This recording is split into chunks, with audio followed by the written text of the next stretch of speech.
Hello, everybody. Welcome back to Kureon. I'm, of course, your Dungeon Master, Stuart, and I am joined by the rest of my party. I hope you've all had a good week in the last week. We have. And before we get going, I just want to say thank you to the guest we had over the past few weeks, Angie, who's probably in chat right now. So say thanks to Angie. It was great having her on. But now we are back. And before we get going, just a reminder that in a few weeks, the Kureon will be replaced with a couple of one-shots, as I am in the United States. But until then, the last time, in the last chapter, the party had conquered the depths of Kalrazhorkul, facing down against the shadow of the Fane themselves, in a tense fight which almost resulted in the deaths of a couple of party members. The Fane's shadow was destroyed and the lantern secured. Taking it up with them to the top of the mountain, they eventually freed the Aranaith, the Kirin trapped within. After asking a single question of the Kirin, Tristan perhaps gained more questions than he gained answers. But the party made their way back down the mountain and found themselves once again in Silgar, where they delivered the snow back to Razmatazat, who had asked them for it, who told them it was to make mojitos. And we last left our party with Gunn speaking to Willona in the tavern, as the rest of the party made their way back to the tavern, the Foamy Tankard. And that's where we'll begin. An uneasy rest across the party, as you either sit almost in silence at this point in the tavern, or making your way back to the tavern. Still having not fully rested from your fight. You are wounded, sore.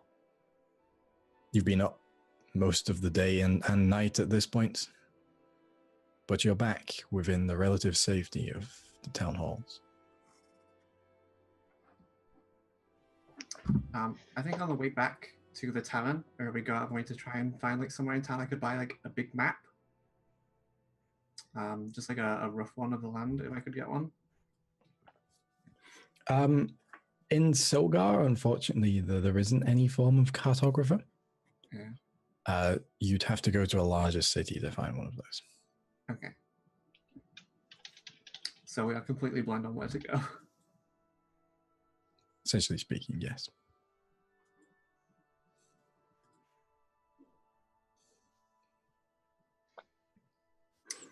Well, what's the plan then?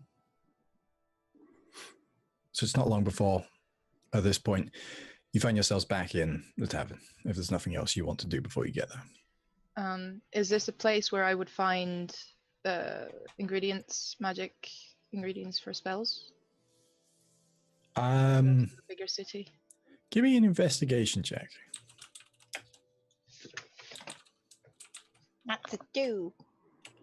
That's a 2. A 2. Me.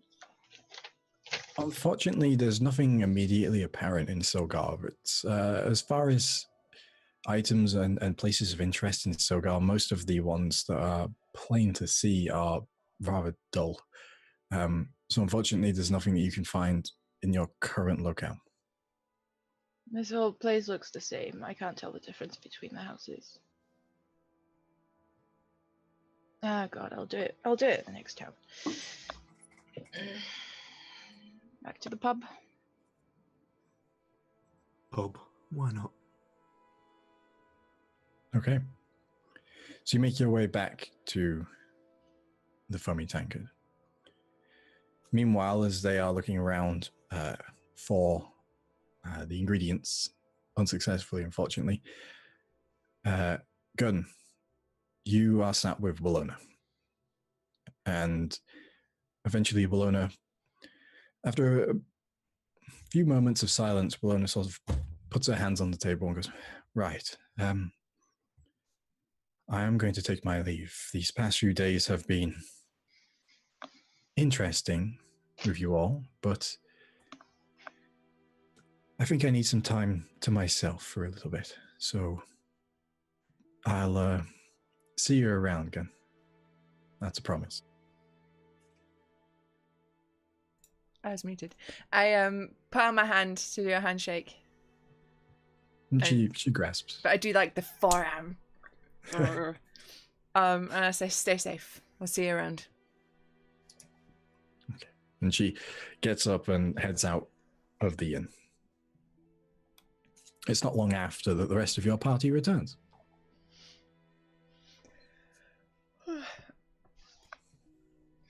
So yeah, that Razmataz guy, important work he does. I'm sure I hope it was worth risking our lives for that snow. Life-changing, I'm sure. Mm-hmm. Mojitos. Bless you. Thanks. Where did Relona go? She's taken off. Okay. Oh. But I still have... Okay. She didn't mention it, so I guess it's yours now. She's not leaving like forever. We're gonna see her again at some point. She's just off doing her own thing right now. Which I totally get, to be honest, because, I mean, Tristan is a lot to hang around with. You know, you need a break every now and then. That's one less person to split treasure with in the meantime. Also a valid point. But at this point, I've got, like, the really tired, sleepy, drunk eyes going on, because I'm, like, 5 beers in now. And I'm very tired as it is. Yeah. Tristan still has a about 18-inch wound across his chest and stomach. Used to it at this point. Yeah. Has It's odd barely it being this high up, you know, away from my leg. You know, I'm managing. It does look very stylish. I don't know how that happens Prestidigitation. for you, but But even that cut seems perfectly centered and... You prestidigitated your wound to make it look nicer. Yeah. Well, let's be honest. If anyone would do that, it's him. Yeah. See, I this mean, is did you what I not- was talking about. This is why Wallona's just like... I mean, did no one else notice the fact that there's a massive gash and yet no bloodstains? I mean, there is that one artistic trickle of blood down there. Just one. Yeah. Yeah. People need to know. It's a bit disturbing. We're the returning heroes. Like, we need to show it off a little bit. I shouldn't extend like that because it kind of opens up again. Oh. You might want to lie down for And you a can see while. when Tristan reaches back like that, you see bone inside that. You see rib cage. Ooh, ooh. Did anyone just... Yeah. I wanted dinner, but no, I'm good. Rub some Beauty dirt is in it. pain. Beauty is pain. You would know. I would. It's also the healing magic painkillers up in there. I'm seeing like 5 of everyone.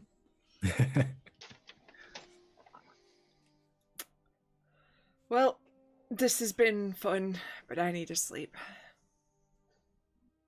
Okay. You do look a bit worse for wear, Gun. That's a lot coming from you. I know. I just do the slow blinking at you. Just... Now, how drunk is it? One at a time? It's a fucking lizard or some shit. Tongue just comes up and licks the eyeball. Oh, come on. Well, we always knew she was lizard people, didn't we? She's lizard folk and just permanently spamming disguise self. It's a really short lizard folk. Good things come in small packages. Oh, that's cute. I love how that came from Susie. Yeah, I know. That's fine. And like, I down my pint and go, all right, good night, you fucking nerds, and then go off to bed. All right. So Gun heads up to bed at 10 in the morning. I mean, you know. We're never at the correct time for resting. You guys are nocturnal at this point.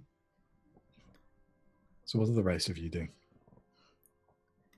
Could That's- probably do doing the same. Yeah, there's nothing to do in this town. We've established that pretty thoroughly. Mm-hmm. Get lost twice. You haven't established that thoroughly at all. I mean, we've not even met the provost. Oh fuck yeah, we were supposed to go meet the provost. That was like the first thing we were like, yeah, let's go meet the provost. We did not. Shiny. No, we were immediately were told, yeah, you have to do it by meeting only. We were like, yeah, fuck that. Also, a Did very so it good was a, point. yeah, Yeah. it was a case of like, we need to Like, be. Did we get a meeting time? No. You Right. didn't even try and get an appointment. It's by an appointment only, and we'd be like, nah, fuck it, it's not that important. Why Yeah, are I we feel supposed like to meet the it was- provost again? It's just what we do. Yeah, because it's kind of like, you know, you go into town, you speak to whoever's in charge, see if there's any jobs that need doing. Yeah, so we just did the jobs. Yeah. So I mean, I guess we could. This is Susie talking because Gun's like face down drooling. We could go speak to the provost tomorrow at a person time and be like, "Yeah, we did all this stuff. Give us stuff." Just pop I his don't heads think in. we Go, have. you're welcome. Last time we spoke to a provost, we got money. Maybe we get money this time. Yeah, but like that provost town was pretty directly in harm, whereas we kind of swanned off into the mountains and did stuff over there for a while and then came back. This was true. So maybe less likely to get a magic shiny dagger But and a coin to see the king. if anyone knows the local landscape of what's happening or what's, you know, if anyone needs aid or anything like that, the provost would know. This is true. So it might give a direction. Also, we could deal with bureaucracy tomorrow, which is always fun. Well, I can go try and set up a meeting now for later after we've rested. Also, a good point. It is 10 Well, a.m. That's what I've. Yeah. All right, yeah. At this point, too, if anyone's going upstairs to rest, they'll be walking back, like past my room. My door's open, and I'm like using the healer's kit, bandages and everything out, like taking care of myself. So if anyone is in need, they'll see that I'm right there doing that. Just sat performing open heart surgery. Open heart surgery on himself. I mean, I'm not on full, but enough to set up a bloody meeting, hopefully. Famous last words. I'll go see about this appointment as well. Could do with two of us there just in case we get jumped by something. Just in case we need diplomacy. Oh yeah, because Tilly's so good at that. I know. So you're making your way over to the provost's. Yeah. Well, I will ask directions 5 times because we've established I have no sense of direction. Okay. You asked the barkeep, and she's like, "Oh yeah, they're over by the docks." That's where the water is, right? Docks has water. I can find that. Maybe. Aye. Cool. Thanks. I am fucking saying anything. I know where the box is. I know where the water's at. That wet stuff. Damn right. Right. Thank you. And off we go. It's just so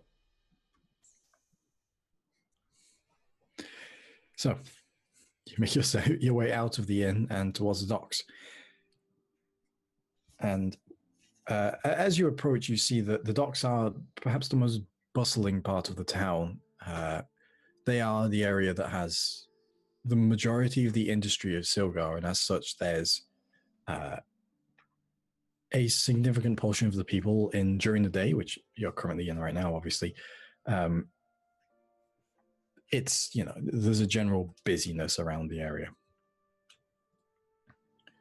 So, as you make your way up to the docks itself now, and you get into them properly, you see it's this collection of piers that stick out over the waterline. You can see beyond these thick archways of rocks and huge just towers of stone sit in the harbor beyond.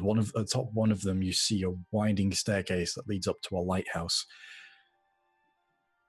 The dock itself is covered in huge pallets of where fish would usually be, or instead these nets filled with this shimmering stone. People mill about, and these great wooden cranes with the pulleys on them pulled by sets of horses are dragging these tall bags of rock from the piers and from the sides of these just big flat-decked boats onto the causeway at the side here, and people mill about all over the place. And over on the northern end of it, you see, away from all of the dirt and the clamor, is a house.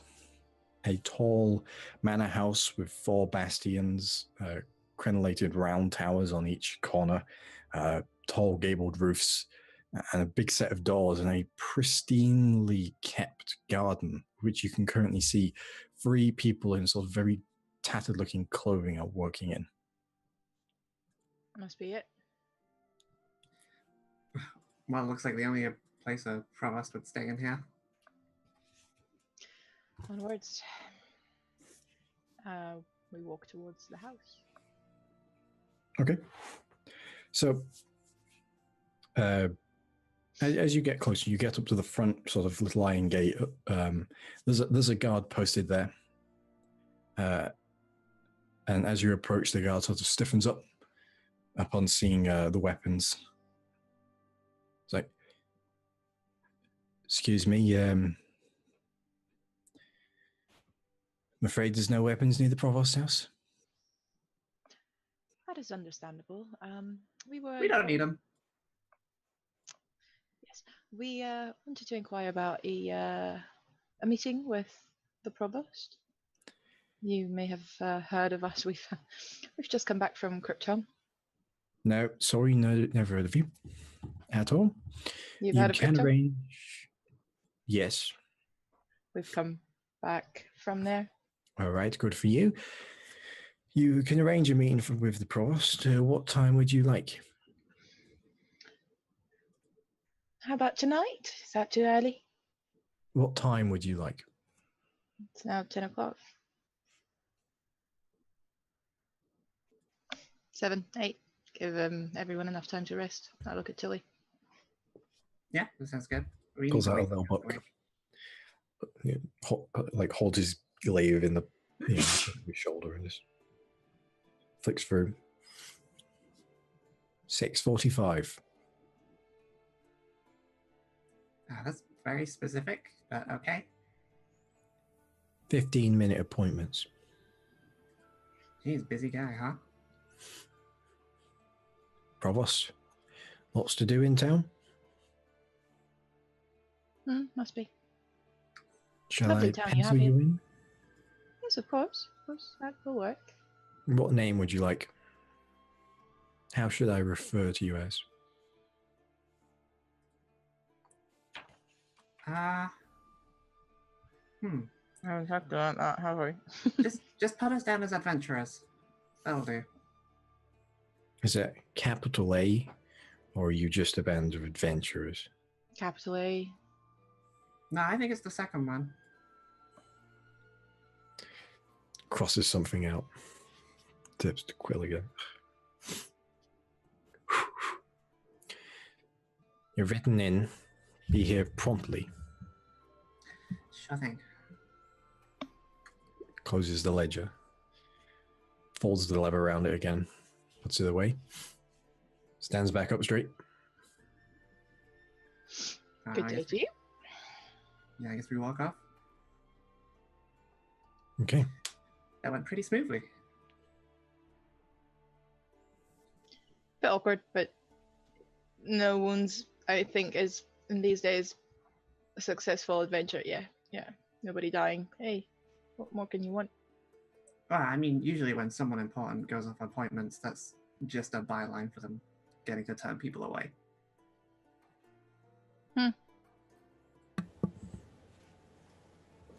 Seems you've met more important, or not met more important people than I have. For the wrong reasons, usually. But let's move on. Okay. Get back to that. One No, we day. won't. I guess we either go back to the tavern, probably. Yeah, I could use some rest as well. I want to ask someone on the way back, what's the deal with these rocks? All right. You can just ask one of the dock workers as you go past. And you see this very gruff-looking, woman with these massive, just arm muscles and this, very sort of weightlifter style physique, quite, barreled. Big fish lifters. Pardon? He's got big fish lifters. I'm going to pretend that word never left your lips. Oh, Aaron, I'm so proud. And she say, "You all right? You got a question for me since you're oogling me? I know I'm pretty, but generally people like to ask first." Yeah, what's the deal with all the rocks?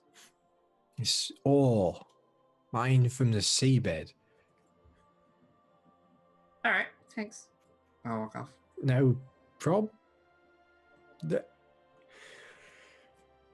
All right. Answered my question, so.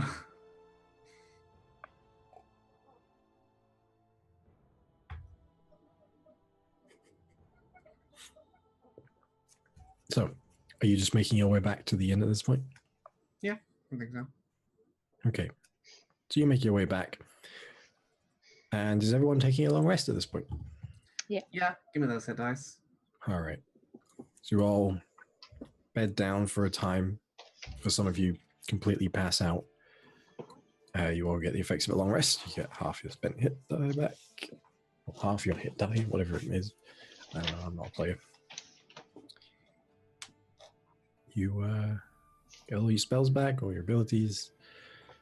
Yada, yada, yada. Your magic items don't reset, though, because they reset at dawn.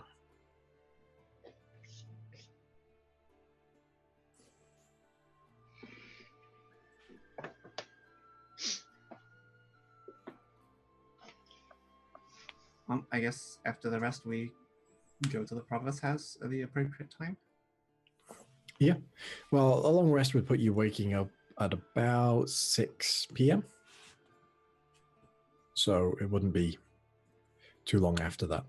Yeah, we can probably eat and stuff first. I'm gonna make sure everyone knows we're expected promptly, That's also a good idea. and wake everyone up at 6. Knocking on the door politely. All right.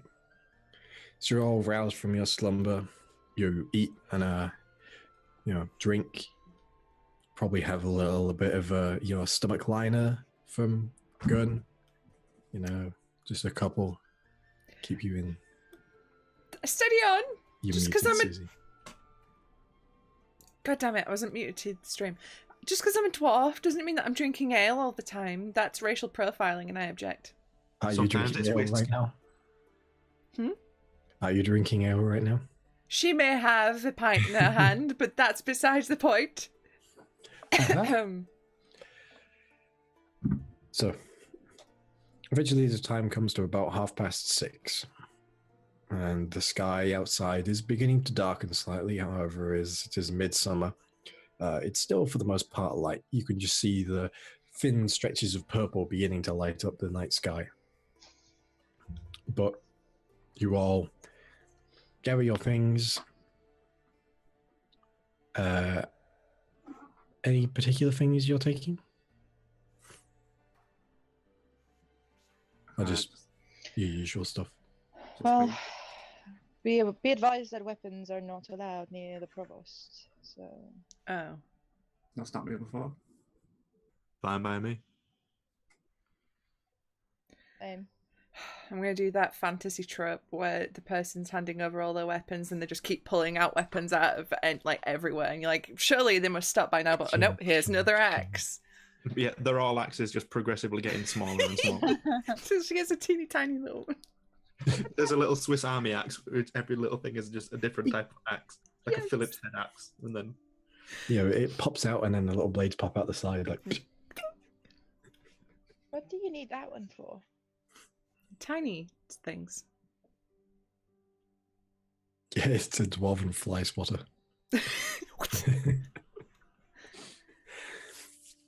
So, you all make your way towards the provost house. And you see, now that the workday is finished, people are beginning to wind down. The inn itself is quite busy at this point. There's multitudes of people in there, groups of people playing various different games. There's card games, there's checkers, there's a group that is playing drinking games. One of them is already having trouble standing up. And you make your way outside, and there's similar sights in the street. There's people just talking, having a generally normal time. But as you make your way towards the docks, you see it's eerily quiet here now. All of the rocks have either been covered up or have been carted away for the evening. The boats sit right now all tied up, and you see they bob slightly in the outgoing tide. And the provost house sits at the end of the dock, brightly lit up, light beaming from every single window. Still has a single person toiling the garden outside, and a guard stood at the front gate as before. A different guard to last time, but a guard nonetheless. I walk up to the guard. I believe we have an appointment with the provost. Adventurers? Well, let me just check my ledger. Well, seems you do. Unfortunately, though, Provost's running a bit late, so it'll be about 10 more minutes, if you don't mind waiting. That's fine, I guess. Yes, I assume you're adventurers. Yeah. You're sort of guessed from the time and the manner of dress. Maybe the name has given it away as well. The name? What do you mean by name? Adventurers? No? No, you didn't give me your name. No, we were scheduled but- as... Never mind. That's what I'm saying. The fact that you look the way you look is what made me think you were the adventurers. Yeah, okay. So I didn't have to ask you your name. You have a keen eye, sir. Oh, thank you very much. I've been told that many times. That's Razor why you're sharp. guarding the provost's house and not the gate. I guard the gate on daytimes, provost outs at night times. It's a short shift at night. I'm home by 10. Good man. Why is it so short on a night time? Because we have like 6 guards on a night time. Why so many? Don't make sense. Because we don't guard the gate on a night time. That sounds like a bad idea. Hmm. Well, last time someone guarded the gate at night time, we found them next day, like fine jam all over the front of it. So you've decided not to guard the gate from that particular Well, we moment? do. We guard it from the wall, but not Ah. outside the gate, you see. Because if you stand outside the gate, a giant just bats you into the gate, and then you're like jam. Okay, that makes Fair sense. enough, fair enough. Strawberry jam, obviously. Well, yeah. You'd assume strawberry. Hmm. You got much of a giant problem then, beyond, the odd instances of jam making? Depends upon season, really. Right now, it's feeding time, so there's more of them around. Around winter, it sort of dies down a bit. I think they hibernate. Like bears. Not like me grandma. You try to say your grandma's a giant? More of an ogre. Fair enough.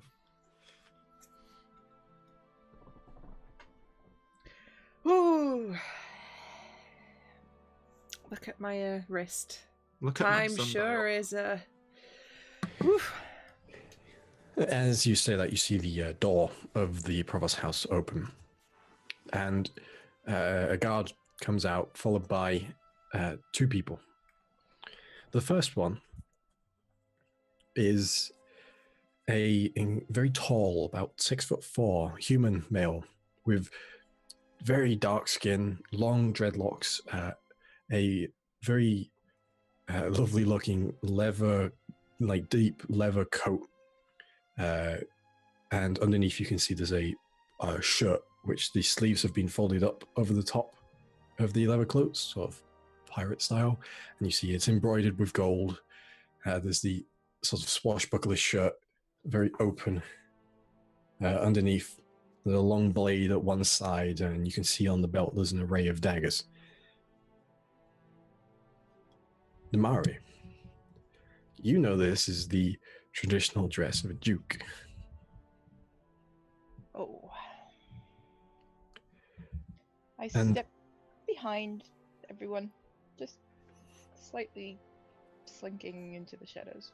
And you see the thin-rimmed half-moon glasses glint in the light as they look around before beginning to walk. And as they walk forward, you can see the figure behind them, which is the chocolatier that you first saw when coming into town. That actually you saved coming into town. Cleaned up, walking a bit steady, not steady, turns and, says thank you to whoever is in the doorway before carrying on past the Duke.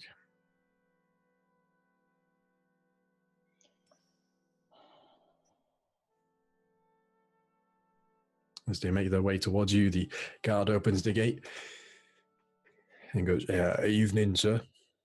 And the other guy goes, I'll take it from here. Wellington.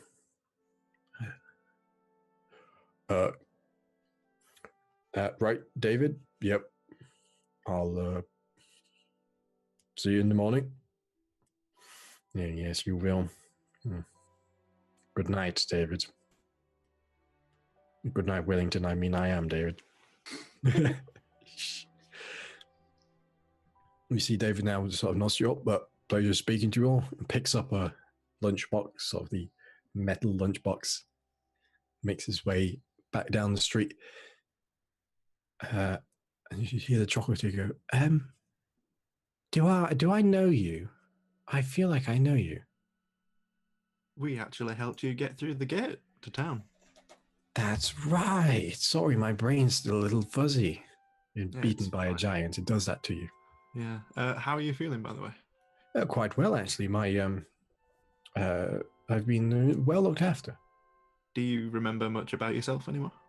Or is that still a bit fuzzy? Oh, you do?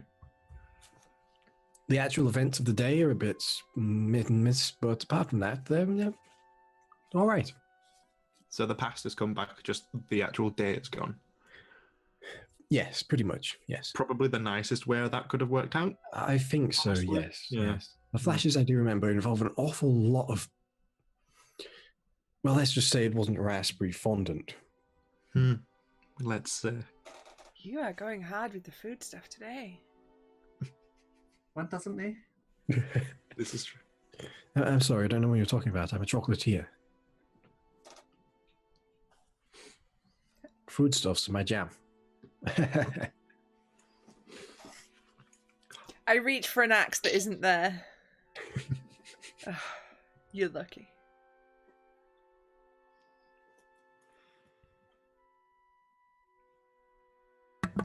Anyway, I must be going. I have dinner being cooked for me apparently, and I'm looking forward to it. Oh yeah, Owl bear steak. where are you staying? It's a house on the southern end of the town, quite near to the gate, actually. Your smiley friends looking after you there, or? Smiley friends.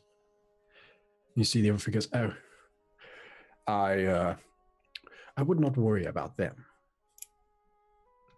They are no longer needed.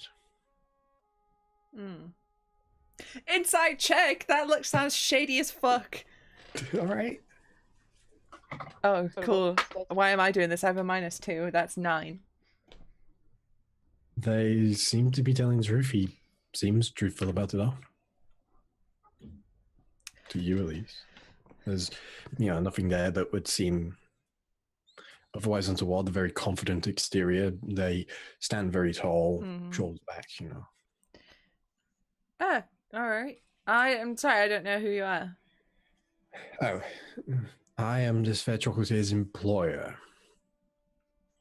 Kalu Inquida. A pleasure to meet you all. Likewise.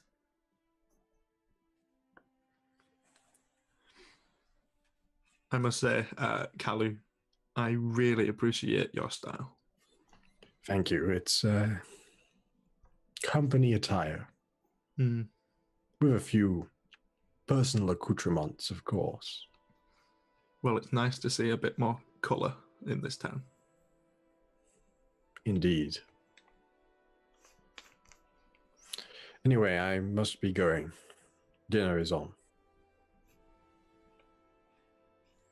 He sort of pulls up his collar slightly. Bid you all a good evening.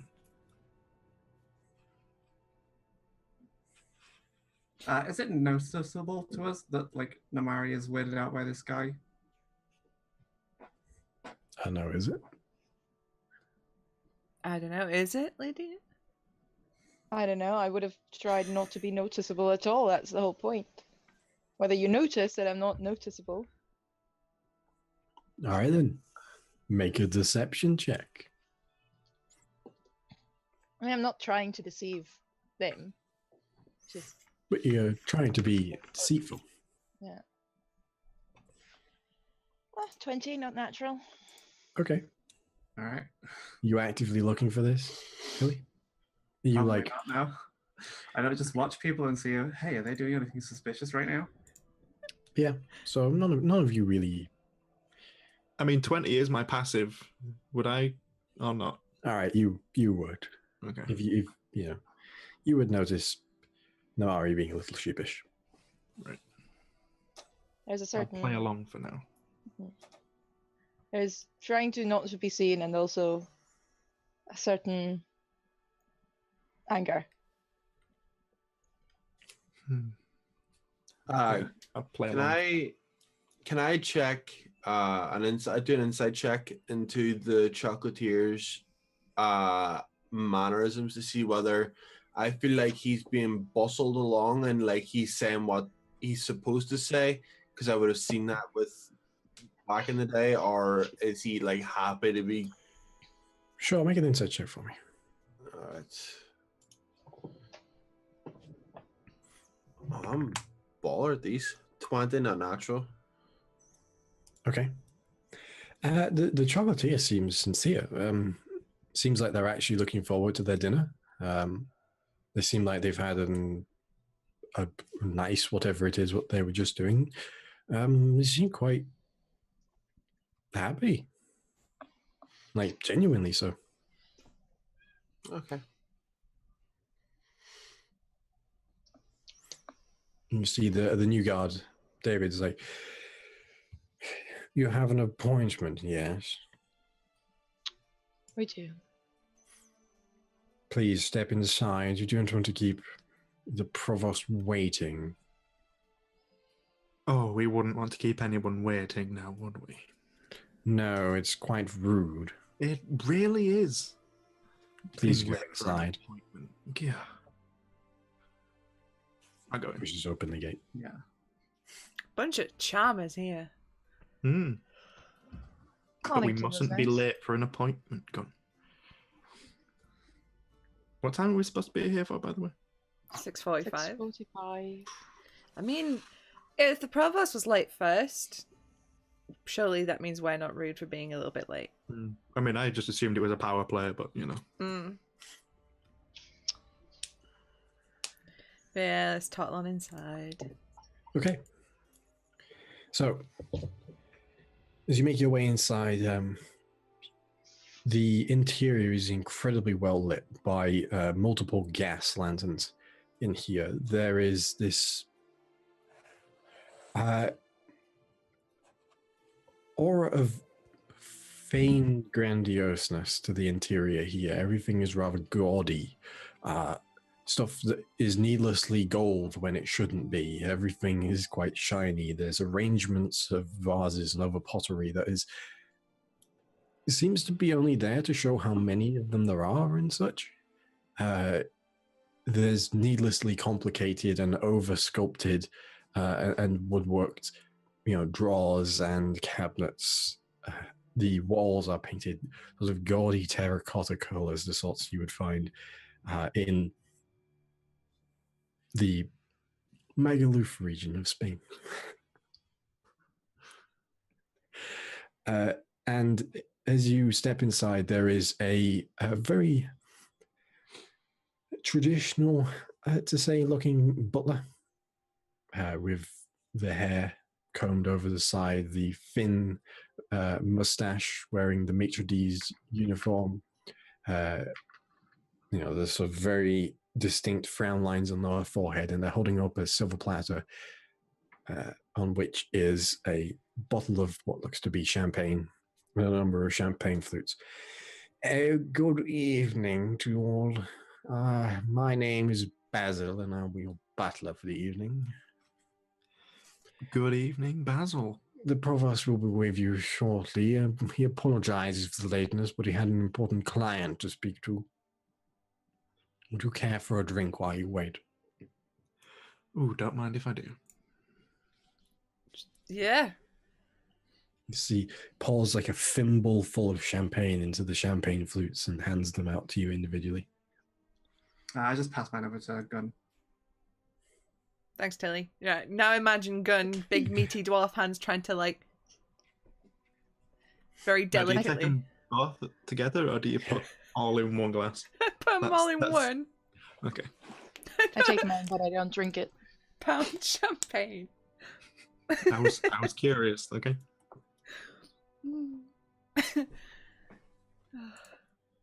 Yes. As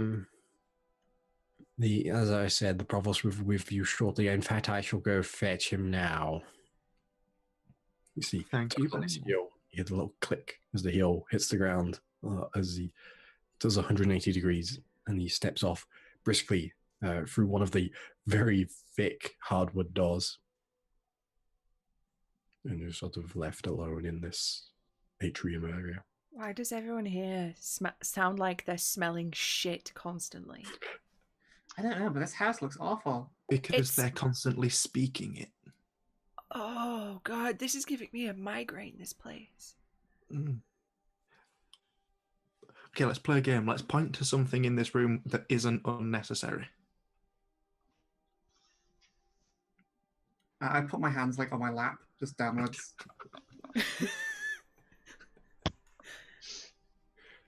I mean, that seems to be there for structure. I mean, no, it's pretty. No.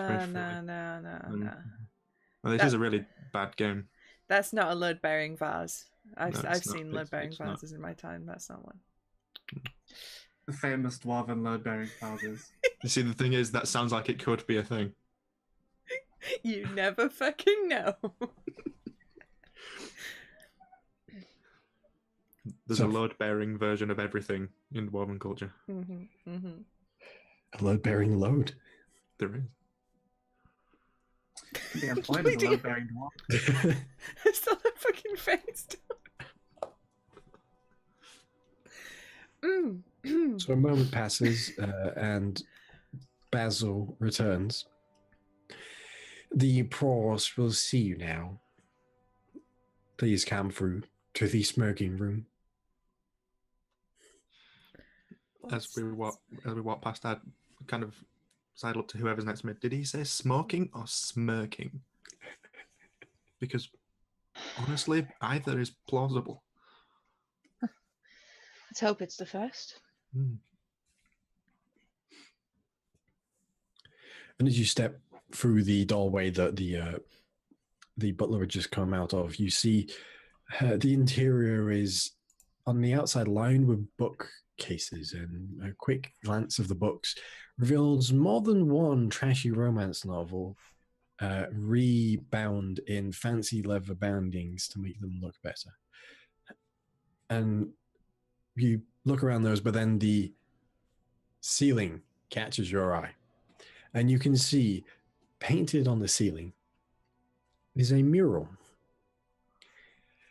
Clad in naught but a floating piece of cloth that seems to perfectly obscure the correct pieces, you see an overweight gentleman who has abs on his overweight areas, reaching out and touching what looks to be the peak of a mountain that seems to have 7 different layers to it. Around the man are a chorus of various winged angelic creatures, some with trumpets, others with harps. In the exterior of it is a multitude of roses that have been painted onto the ceiling, with the vines creating a frame around this entire image. And you see that, unfortunately, the tall light that hangs down from the ceiling is right where the large figure's belly button is hanging down. My eyes feel violated.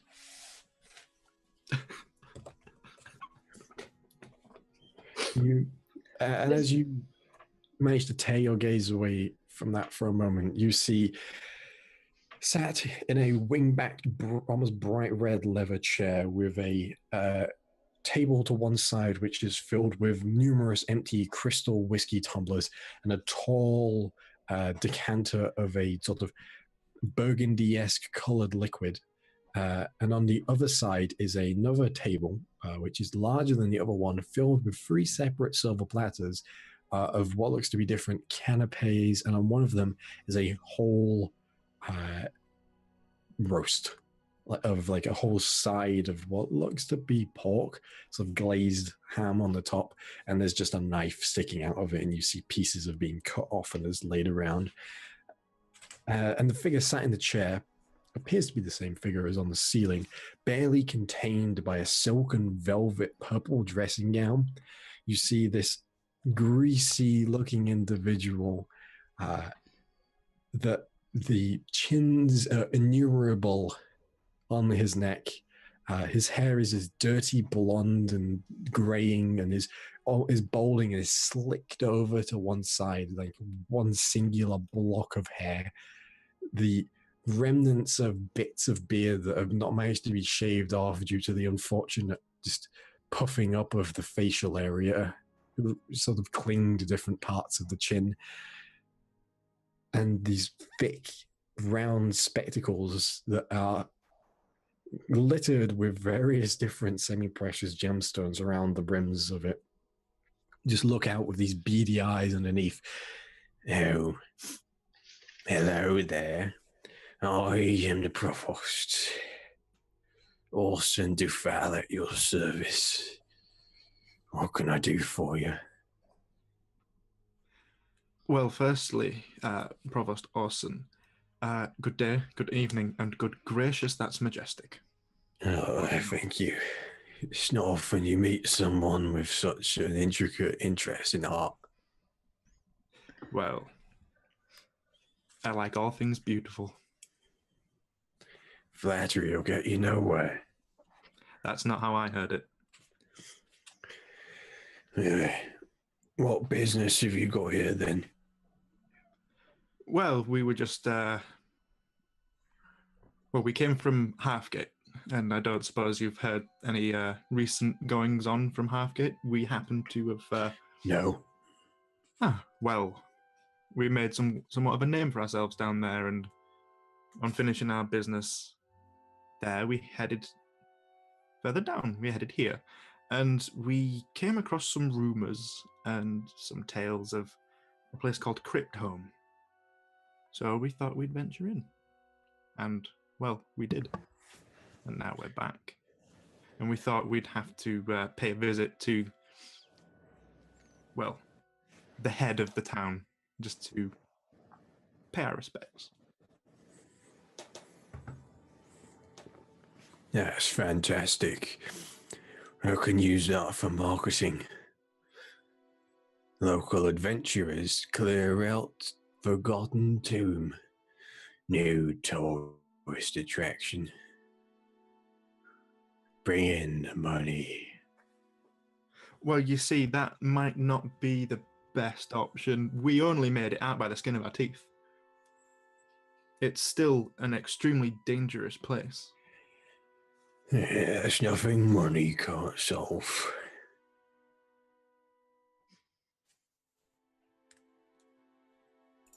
I don't think you understand. This isn't something that it's not a few goblins. This is a deep, ancient, dwarvish curse. those can't be lifted by... You could throw as much money at that as you wanted. You could send adventurers in and nothing. That ain't getting shifted. Well, I'll have to get a better opinion than some 2-bit knuckle dragger adventurer. Good joke. Ooh, clenching those fists. So, I'm sorry to intrude on this, but we're not just an adventuring party. This individual you were just speaking to right now happens to be dwarven royalty, and I'm actually one of her attendants, and I have to say that's not the proper way to address my lady here.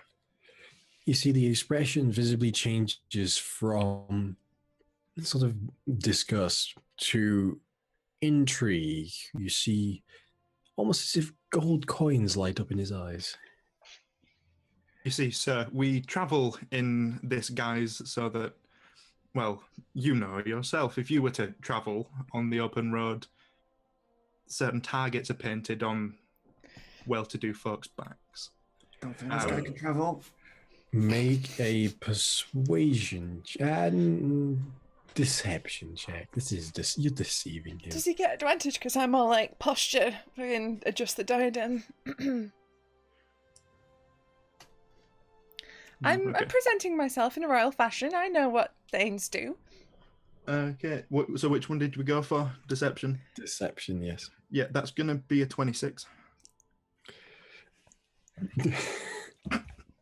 Don't know why I'm even rolling here. Yeah, I'm just not gonna. Well, and you see him sort of cough something up into his mouth, and he's like, and swallows it back down. Oh, come on.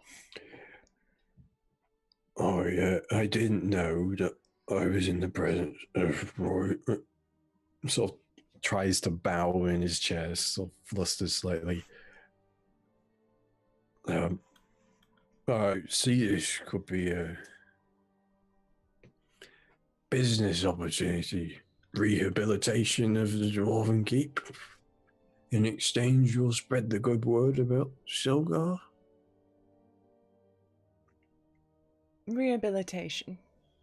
I'm putting on a posh Tristan voice. What do you mean by rehabilitation?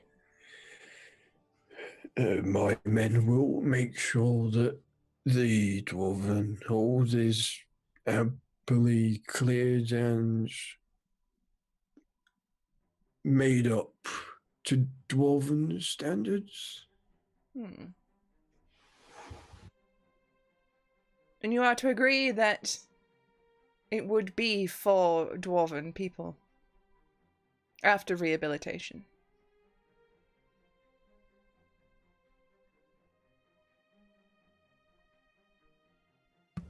Yeah, so long as there could be tours or something. Of course, and we will establish trade. Trade. Oh yeah, I like trade. It's good for the soul and the wallet. Quite. So, when can we expect to move my people in to get things underway? Just allow me a moment to confer with my people. And I'll just turn around and be like, I got this, my lady.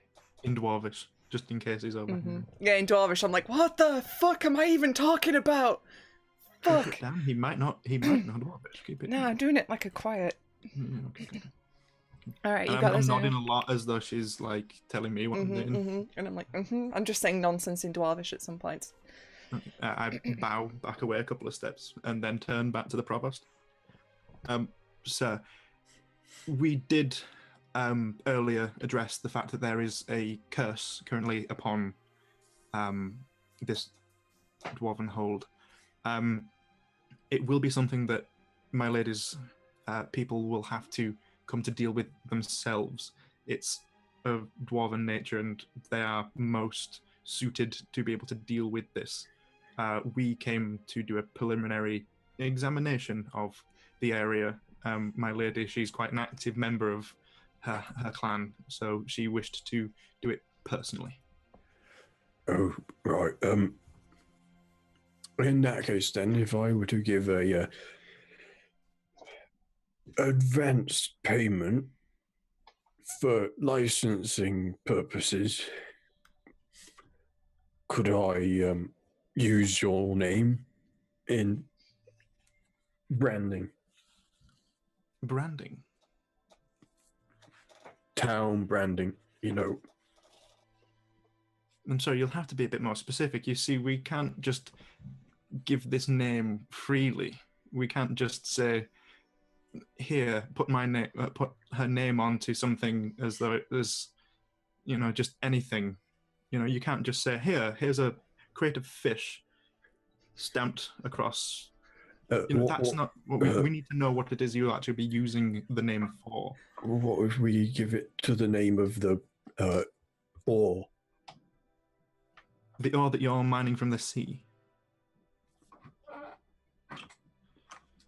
This is a potential investment. What particular properties does this ore possess?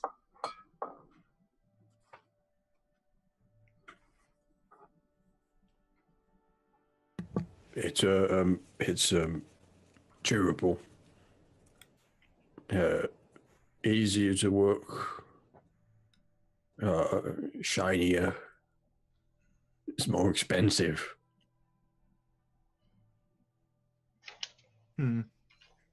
And do you export this particular ore to everybody? Yeah. Okay, and do you do much dealings with certain dwarven holds? No. You don't? So you'll be breaking the market. Yeah. Okay. Well, in that case, we may have to bring a sample of this particular ore back to my lady's Kalraz in order to assess its potential. Yeah. What's your Kalraz? What's your name? My lady. Oh, did you have to? I'm just viscerally repulsed by that. My name is Gunhild Firebraid of Clan Avalha. Gunhild Firebraid. In a month, your name will be all over the kingdom. Shit. Oh, I'm gonna make so much money. I'll be able to pay off my debt.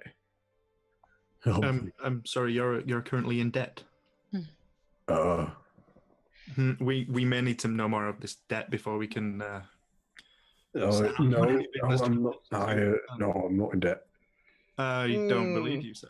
Are you lying in the presence of royalty? No. You kept us waiting 10 minutes, and now you're lying in the presence of. I had an important client with my debtor. No, they weren't my debtor. They were another type of royalty, weren't they? Oh look, it's been 15 minutes. Goodbye. And he gets up, and there's just this like lurching mass of person starts trying to make his way to one of the other doors. As it, you hear him go, Basil, meeting's over. Sir, that land is still very cursed. I highly and strongly advise to keep your people away from it before we can arrange a second meeting. Is it? Also, that book is in particularly a trashy one. Kelly, do you have any knives, Dodori? Oh, well, I already cut the binding on that book when no one was watching me. Just fucking throw it in front of him so it stops him. What? That seems very violent. Yeah, well, just fucking... You can try and tackle him if you want. Hey, look, if we're going to threaten people, I'm going to do it on my terms, not yours. Alright. Time's taken away. He's moving. He's quite slow. He's waddling. Do we want more don't information think from we- this we guy? can't Because we really. know now that he's fucking. This is out of character. Because I can fucking go on rugby. I can try and take him down. I haven't got my juggernaut feet yet, so it might be a bit. Siege damage.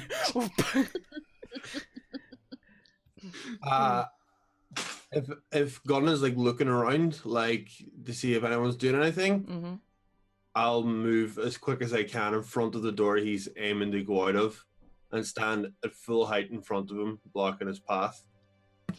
He goes, and you hear the other door open, and Basil comes in going, yeah, what are you doing? Our meeting isn't over. I'm the head of the guard. We had a 15-minute window, and he kept royalty waiting 10 of it, and wants to cut us short of 5 minutes and expects a deal. We have 10 more minutes. Make an intimidate check. Yeah. I crack my knuckles while he's doing this, and I'm like, oh, so it's like this now. Tilly's like. You rabbit little terrier. That'll be a 21. 21. All right. Yes. You see Basil goes, right. Closes the door. Just backs out and closes the door. While all this is happening, I've walked over to his drink station and I've poured myself a glass of whatever he had there. Whatever looked most expensive. How It's big just is one his? big decanter. How big is his chair? I mean, it's pretty wide. You'd think it was a chair for like a walrus, probably. Mm, Would it be out of the realm of possibility for me to spin it around and just push it and make him sit down on it? yeah, he doesn't so much as fit into the chair as sort of spill around it. So, yeah, gone. You see it, and he falls down into it. And it's this horrible sound. Oh, there's just nothing nice about this. This is just unpleasant all around. I want to walk up next to him by his side so he doesn't see me as such. He'd have to turn around and just be by his side so I can loudly, so everyone can hear it, whisper in his ear, say, just what precisely do you owe the Duke? And you see his face goes from sort of rosy, embarrassed red. All of the color just drains from it almost instantly. Don't ask. It is my job to know things.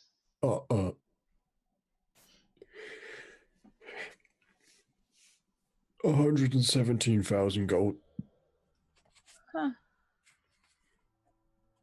That's a pretty little sum. And 87 copper. Well, at least you know how to keep track. How? What for? This wonderfully decorated house? Or are there any vices? I will find out either way. You might as well tell me. For the sale of the ore, I bought a contract. So you are trying to sell us someone else's ore in reality? Maybe.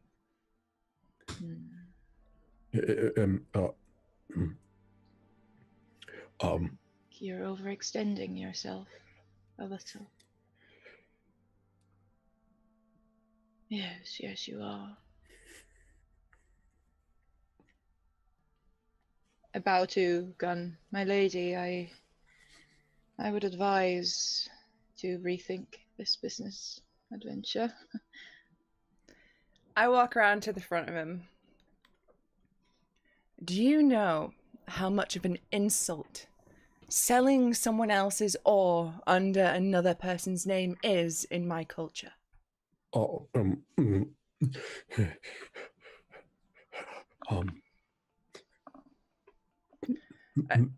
No. I pull out a small notebook that I have. And it's like this impressive looking leather bound, like fucking metal as shit journal. I say, do you know what this is? notebook. Yes, but also no. You see, in my culture, we hold grudges. And it's not a surface level grudge. If you got on my bad side, if you went ahead and used my name for someone else's substandard ore, your name would go in this book. Now, what that means is that myself, my clan, my wonderful companions here will hunt and kill you and all your family, all your friends, all your business associates, to the very last one, and we will not rest until that task is accomplished, long after I've died, long after these have died. So, you understand the gravity of the situation. Make it an intimidate check. Do I get advantage? Can I let the earth, Advantage. Oh, thank can I God. let the earth tremble a little as she's speaking with thaumaturgy? Sure. That's a 19. Okay. His eyes go wide and his jaws slacken slightly. I want to place a hand on Gun's shoulder. I believe the provost sees the error of his ways. Luckily, there was no agreement officially just yet. Mm-hmm. We were just talking, weren't we, friend? Just talking. Good. Now just get up and walk away. And I want to whisper in his ear again, I understand that your current business partners, well, let's just say they have similar ways of making sure a debt is paid. We would not want to get in there or your way. Trust us. We will not tell them about this meeting, your misguided attempt at whatever this was. Likewise, it would be healthy for you, not to mention Our Lady, to your associates. Make a persuasion check with advantage. God, we've just scared the shit out of this guy. 21. You see, completely just almost in shock at this point, the provost just nods slightly. And as you lean in to whisper this, in amongst the horrible smell of body odor and grease, you smell fresh urine. There it is. It's just like, Basil, the meeting's over. And the door gingerly opens. And Basil's like, may I escort you outside? You may. So holds the door open for you all. I walk up to the provost first and give him the glass that I poured. Pleasure doing business. I knock a bunch of the books on the floor just to have done something before I leave. That's the most telling thing ever. I love it. As they fall, you hear this horrible high-pitched yelp, and the entire chair like squeaks as the provost jumps and lands back on it.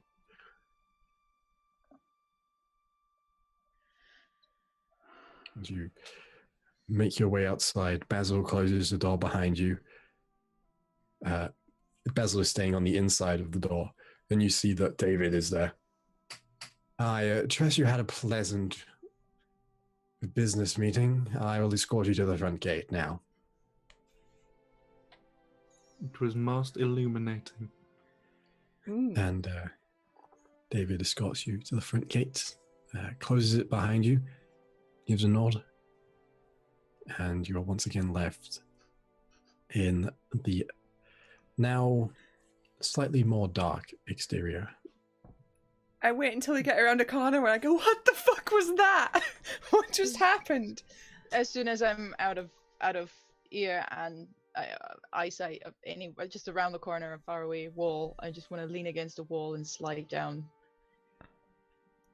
In hindsight, I should have probably said you were part of the royal court.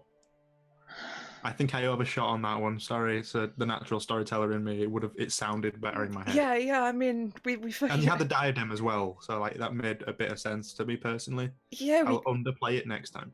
I mean, we got our point across, but what the? Yeah, I'm no stranger to lying to a person or two, but that was a whole thing back there, guys. That went to a dark place. I really massively dislike that. I have rarely wanted to go from meat to kill so quick. And I would like to point out that is a rarity. On my part, at the very least, that is a horrid human. Yeah, but we have to get the fuck out of here now, because if he talks to, they're gonna come looking. I don't think he will. But What's if the he bits does, about the Duke? The man with style, Tristan. Oh, I noticed. They have a lot more than a sense of style. I could tell by your reaction. Even if you were trying to hide. And there is nothing we could do to the provost. That would be half as bad as what they can do to him. We don't want to be involved, trust me. We don't. So basically, he's trapped between a rock and a hard place. And we can pick which one we are. That rock will land on his head sooner or later. Do you just know everyone dangerous we bump into? It's the same. Yeah, maybe a list would be nice. It's the same. It's the same organization. It's the same people. But they are everywhere. You got in deep with them, didn't you? No, not deep. You just heard too much. Just deep enough to know things. And how they repay debts. And I stand up and walk away towards the inn. And that's where we're going to take a quick break. So thanks very much for joining us, everyone. We'll be about 10 minutes. We'll see you back here soon.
All right, welcome back, everybody. We're here again. Sorry, that break took a little longer. I had to have a conversation. So, as you find yourselves now in this back alley that you darted into after speaking to the provost, the night is beginning to set in here. You yourselves have only been up for about an hour at this point. What would you like to do? Kind of done with this town. I mean, if you can smell that in the air, it smells like burning bridges. That's just smoke. Yeah, I mean, the further away we get from that manor, the less likely it is that I'm going to go back there and break any of the windows. So, Just And, imagining Tilly like fucking Bart Simpson with the catapult in her back pocket, like. We need to get Tilly a slingshot. I have a sling. That's not even like far off. In that case, I'm not opposed to hanging around just a little while to see how long it takes. Tilly's just a juvenile delinquent. She's keyed a wizard's car. She's gonna put some windows through. Get Tilly an arcane asbo. Oh. She's a juvenile delinquent that has grown up, gotten over it, and has found new terrible role models.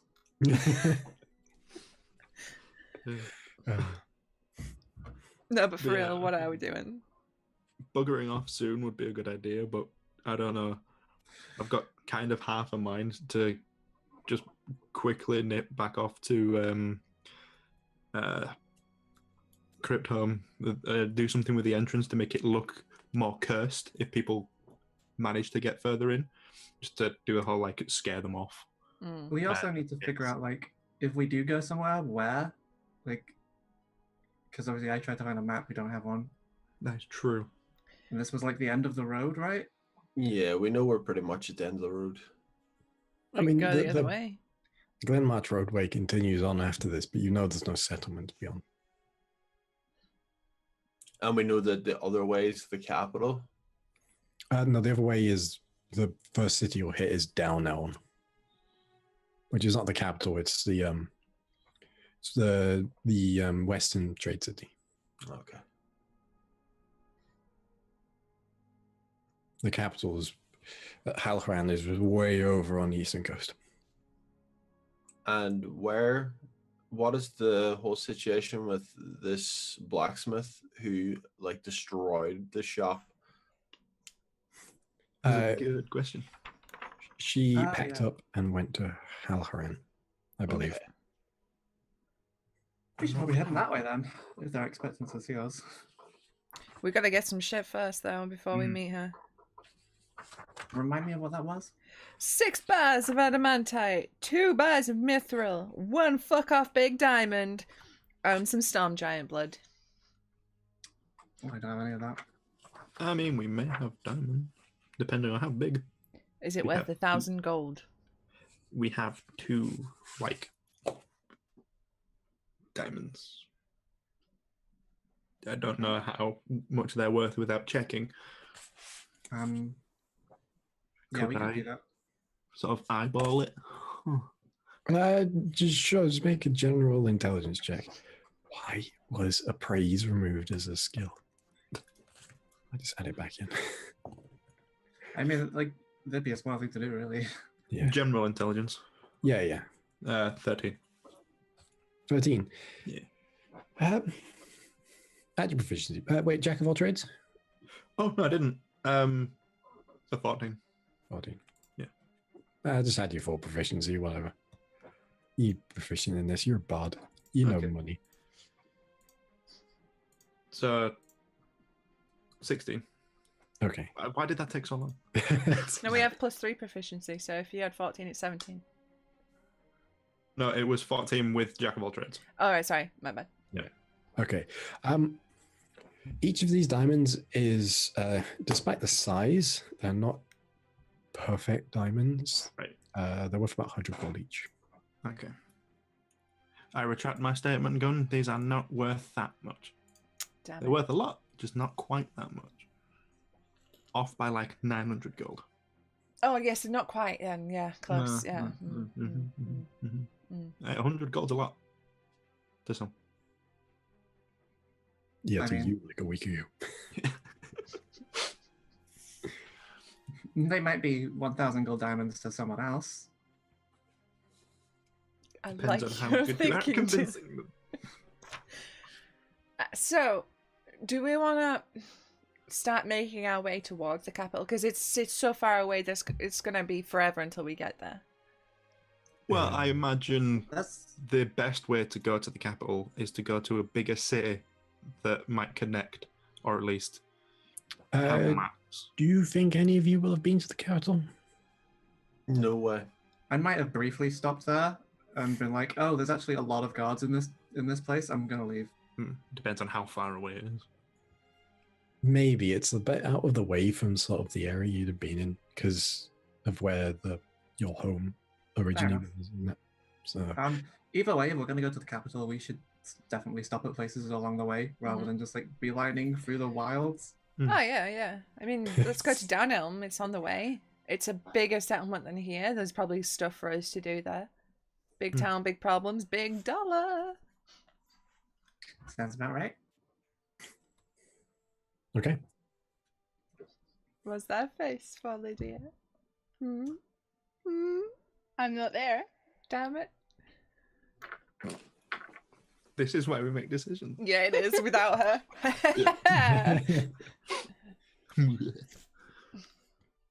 But yeah, it makes more sense going to down them because at least there's probably someone who can give us a map Mhm. if we wanted to go somewhere more specific. That's probably work to do as well. Do you know, I feel like Namari really would agree that this is an excellent plan and she would love to go to Downelm. I mean, Namari earlier was saying how much she didn't enjoy being in the boonies, and it's like she misses the city and everything. Yeah. And I mean, what are the chances we run into, two places in a row that she doesn't want to be? Yeah, I mean, we're doing this for her more than anything else, I feel. what are the chances Pasco's coming back to haunt? I'll be dead. No, I won't be. You might be. Okay, so do we set off? Turn invisible. Do we set off now or do we go in the morning? We can't do another long rest for like a while, so Mhm. may as well go. Because if we get like injured on the way, I want to be able to long rest after it. You would be traveling at night though. Yeah, Okay. and the guards were like splat pissed. Oh, fuck, we could probably yes. deal with, but Well, on one hand, it's like, oh, that's dangerous, but on the other hand, we get to kill giants. it's also a case of is there what's the word? When you're not allowed out after a certain time. Curfew. Curfew. There might be a curfew on the gate for that reason. Well, curfews apply to citizens and we ain't them. You make a fair Literally, point. we'll Also- bash squad our way through the guards at this point. Doesn't matter. Scorched earth. It's also a case. Fuck this town. Also a And case of how we're everyone getting where we're else. going. I feel like we may have money for better travel. Didn't we specifically say coming in that we saw like no like horses and all that like this down here? Didn't we see at the very start like that the carriage that was coming in was like rare? You didn't see any stables in the outskirts of the town, which is where stables usually are.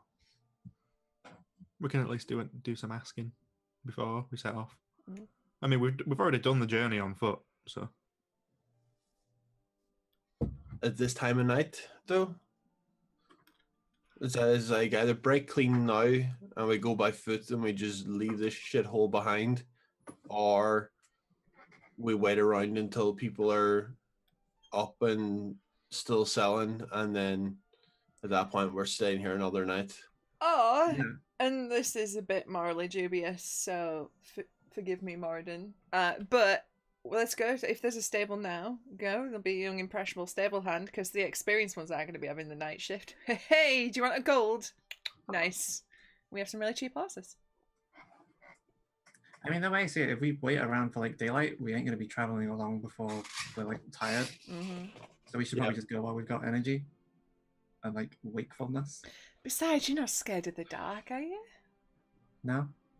Nah, see? Be fine. Tilly's got that neat little drifty thing. You will be. I feel like we've A voice gone out of- through the crucible of the darkness. Yeah. And anyway, Pretty if done with darkness right now. if there's giants out there at night, we'll fucking hear them. A giant can't sneak up on you, That's true. so it'll be fine. Plus, we'll see them. They're really big. What could possibly go wrong? Many things. Screen Nothing. wiped. It's That's easy what to makes this enjoyable. The gang all dies. Do, The do, one do, where do, the- do, do, do. So, are you heading straight now? Well, we need to swing by and get Namari. Where did Namari go? I don't know. Back to the inn, I said it. Then Did you? All right. I thought you said you just wandered off. Said Okay. wandering off back I need to We go back also to the need inn to- anyway, because that's where I left all my many, many, many weapons. And on the way back, I'll be saying, like, we also need to figure out how much we got. Because the bag of holding is feeling quite full, and that's unusual. And we don't know how much is in there. We have to know. Kind of ruins the magic if we count it. That is true. Soda's reaching for it and then it's not there. That ruins the magic of it as well. That would very much ruin the magic. It would take you a good few hours to count through it. Mhm. Maybe at some point set aside some time to count. Maybe we're That's not on right. the open road, because that's like, hello, bandits. Would you like a lot of gold? That's why I'm mentioning it now. We could probably pay someone else to do it, right? Count the gold. Never trust someone else to count your money. Can we hire an accountant? I'd rather not. Wait, if we could just buy this town. The guy's in massive debt. We I don't know want this town. Yeah, but he's in massive debt to someone who was also here, so they probably own the town, to be fair. Let's go get Namari. Yeah, let's go get them. Yeah. Well, the town isn't technically owned by anyone. It's So you're Not saying on it's for paper. sale? I'll give you 1 gold. I mean, it's technically owned by the monarch. I'll give him Okay. 1 gold.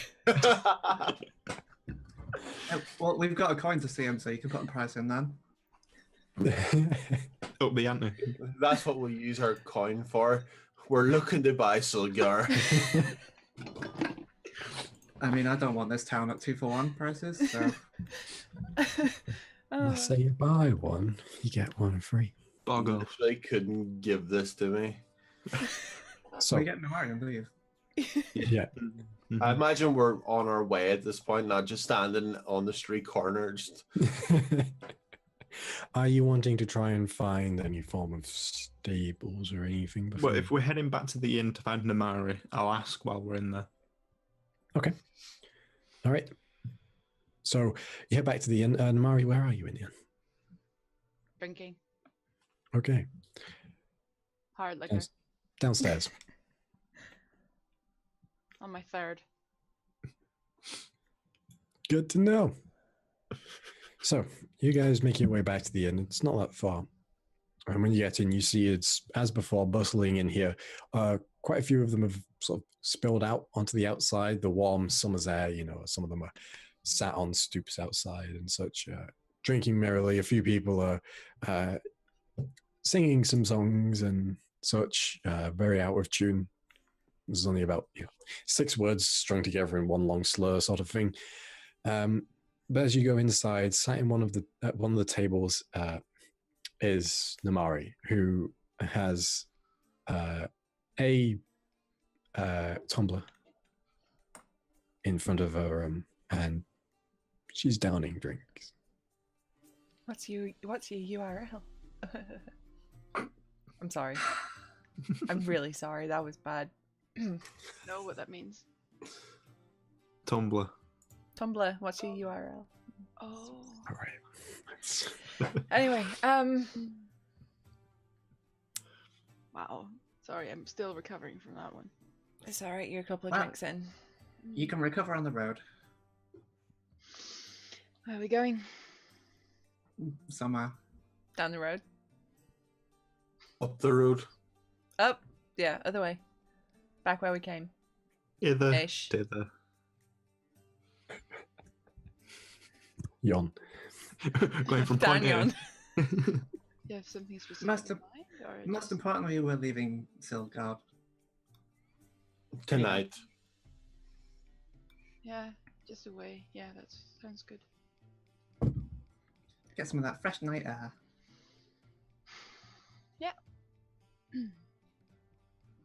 While this is happening, I'm at the bar, trying to call whoever's working tonight. Okay. He seats the gnomish barkeep. You're starting to think at this point that maybe she just doesn't sleep. You all right? What can I get you?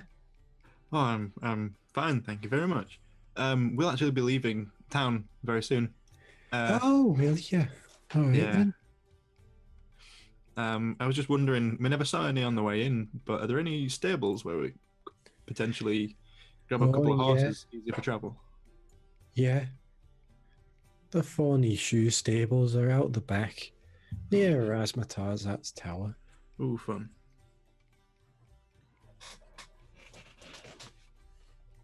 And do they have any particular times, or if we went now, would we? Now, oh well, you'd probably No, it's have quite to late. wake them up, but they'd be around. Okay. I'll let them know. We can figure out whether or not we're setting off right now, or if we'll be nice and wait for them in the morning. Probably tonight, to be fair. Well, it's been lovely having you here. You feeling all right? Aye? Good. I just we've not really had much time to talk because we've been out and about a lot of the time. I just thought I'd ask. I appreciate you taking the time. So the Thorny Shoe stable, was it? And you said that was at the back, meaning whereabouts in town? Sorry, I'm still not used to the town. The south entrance. South entrance. Okay.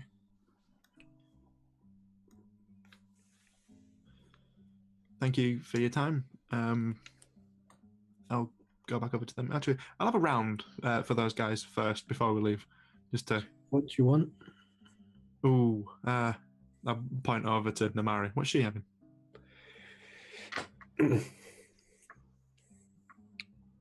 Vodka. Around with that. Why not? Potato vodka. The good stuff. She pours a glass of vodka each. Plus mine in front of Gunn again. I wouldn't even put it in front of you at this point, knowing it would have been forgotten. Gun. Nostrovia! So you guys, there are stables. Southern entrance, that's why we never saw them. Why is everyone looking a bit gloomy? I'm fine. Pathetic fallacy. Town sucks. I concur. One of the local patrons goes, I'll drink to that. Hey! What are we drinking to? That.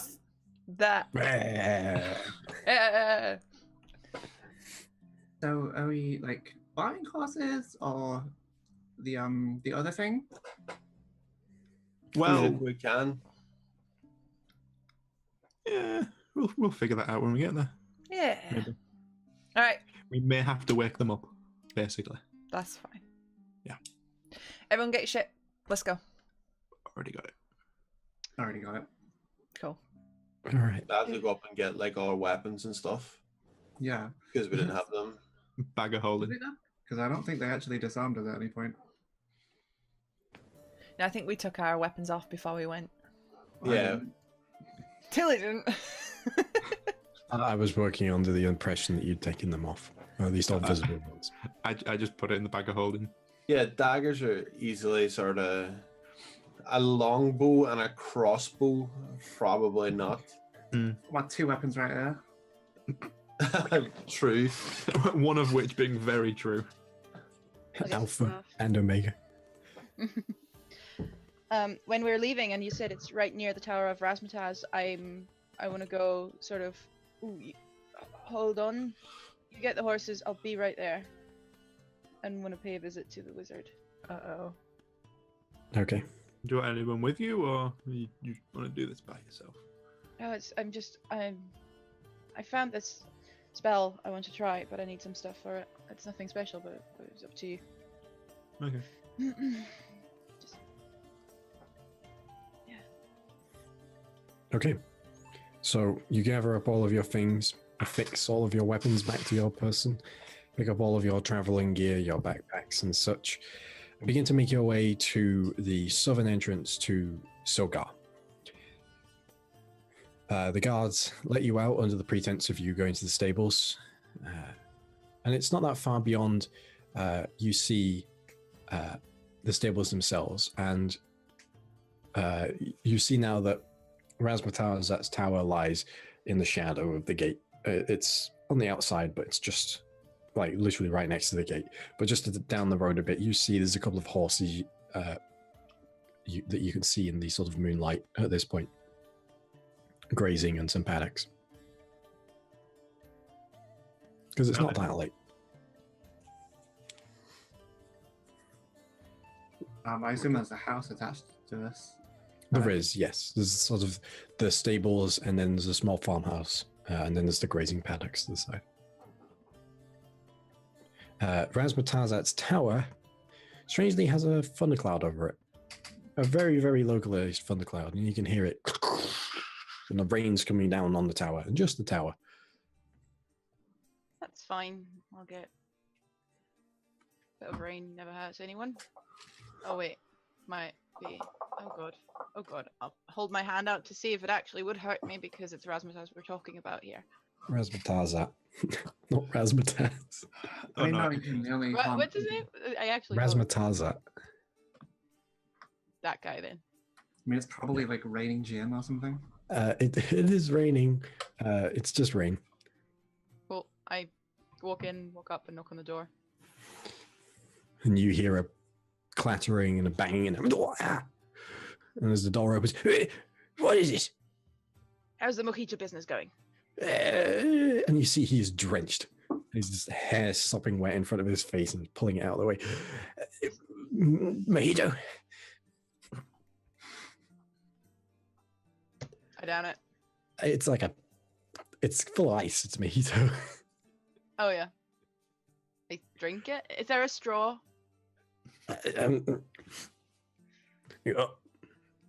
Pops out a little umbrella. What do you want? For one arcane specialist to another. You've ever heard of the spell Find Familiar? He snaps his fingers and a snake around his neck. Hi. The snake. Hi. Would you have any spare ingredients for that spell? Any spare components? I just found it. Can I buy them from you? Yes. Lovely. 100 gold. Oh, come on. Where's that? Look, Point at the mojito. Like, you're paying for the mojito as well. the one we managed to bring you? No, the one I made. By synthesizing the snow you brought me into infinity snow. I know. And we went through a lot of hardships to get it. No, I don't care. Listen, my friend. We've had a very long day. Me I'm sure you too. can get- My tower's raining. Literally. Whose fault is that? I don't know. Look, do you want the ingredient or not? 50 gold. Final offer.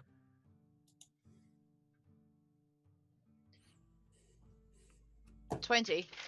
50. 20 and you can have half the mojito back. I want your germs. You've got an adventurer. Yeah. They're really useful germs, though. You can make some pretty impressive biological experiments with that. Let me tell you, these germs have been through at this 50. point. 50. You're lost. I turn around and leave. Goodbye. Those were some A+ germs.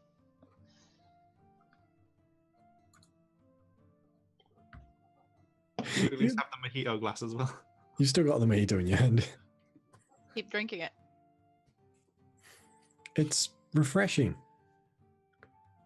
It's also 500% alcohol. That's fine. That's perfectly fine for me this night. I don't think that's fine How for long do we anyone wait? ever. How long do we wait before doubling back to fine? Namari, make a Constitution saving throw. I'm so good at these. Oh, actually, I'm good at these. Rolled an 18. 21. Okay, you manage to stave off most of the drunkenness.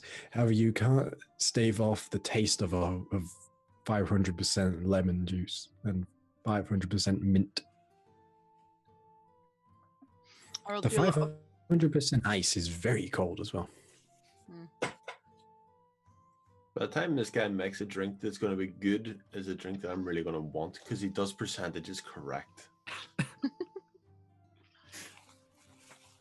I'll try and make my way to the stables if I can find them.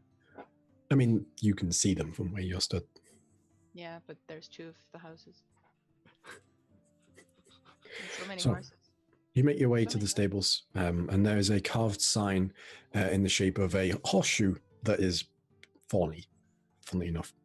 On the outside, there's a gentleman and what looks to be his wife sat in the sort of front area of the house, the sort of an outside like decking that's like a porch that's covered. And both of them are sat in rocking chairs. Then you see the gentleman has a crossbow at his side, a big loaded, heavy crossbow. He's got a stick in his mouth. And you see on the table next to him, there's a very long, tall glass of brownish liquid with a couple of ice cubes in it. And a warm summer's eve. Just, Evening. well, evening to you, son. It's a fine evening at that. It's a real fine evening, son. It's a It is. lovely summer's day. We're actually in the market to procure some horses, and we were sent your way. Oh, it's a darn tootin' time of day to try buy some horses. It's a good day. My wife Marjorie and I stay up so late at night these days. We really appreciate it.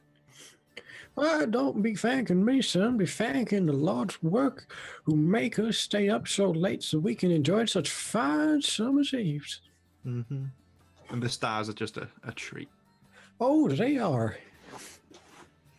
My favorite's the one shaped like a horse. I can't quite see that one. Well, right now it's stood by a mountain range, but if you go down the road there, you can see it just mighty fine. Well, you see, we do plan on going down the road, and that's where the horses come into it. Well, mister, how many horses are you looking at for from these 5 stables? Well, that's the thing. I turn around to my well-composed companions, I imagine.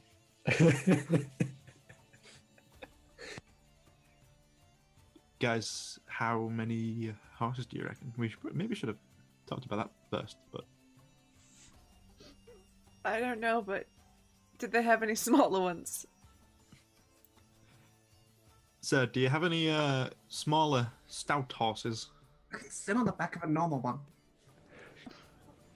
Well, we gotta sell us one of them there sort of ponies. There's farm ponies. They're made for pulling plows. Did you just say farting ponies?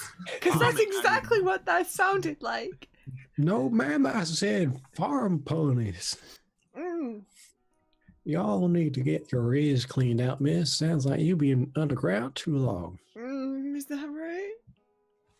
I heard you just got back from that there crypt hole. We did. Our reputation seemed to precede us. That's a darn scary place, you know.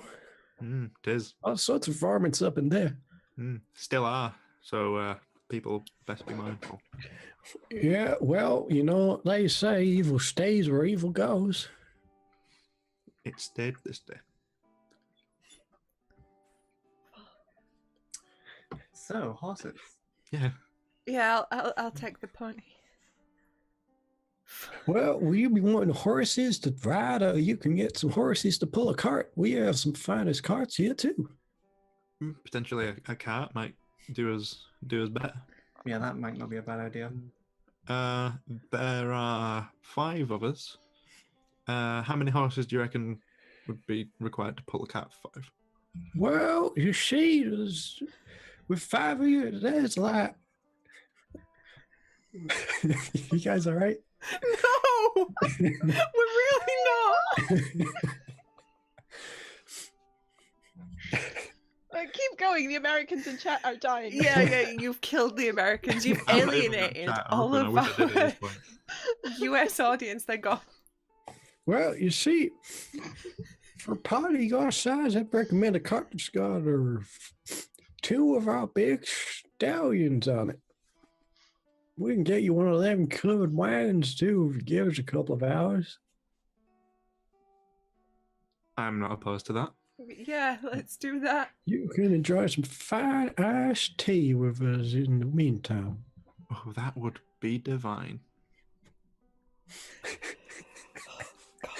Well, mister, we got 4 of the finest horses that we ain't sold yet and ain't even named yet. So if y'all want to name them, you can go ahead and do that.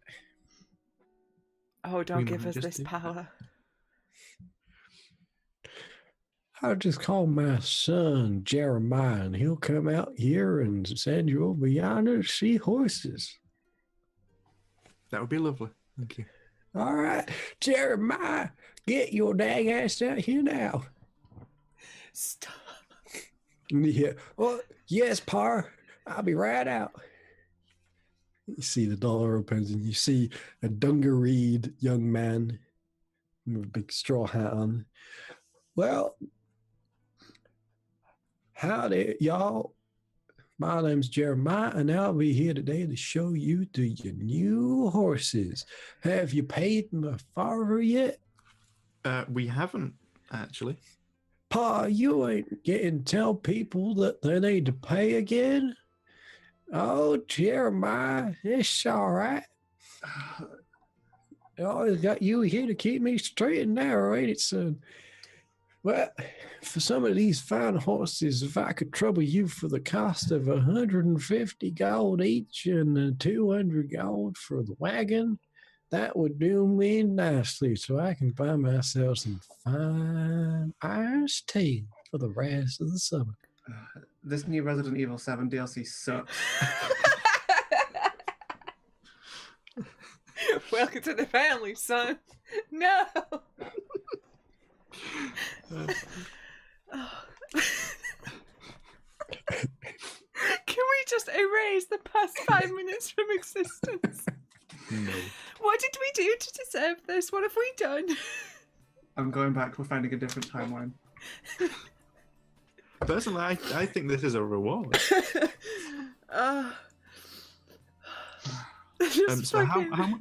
how much was that total, sir? If you don't mind me asking. It was like 500 gold in total.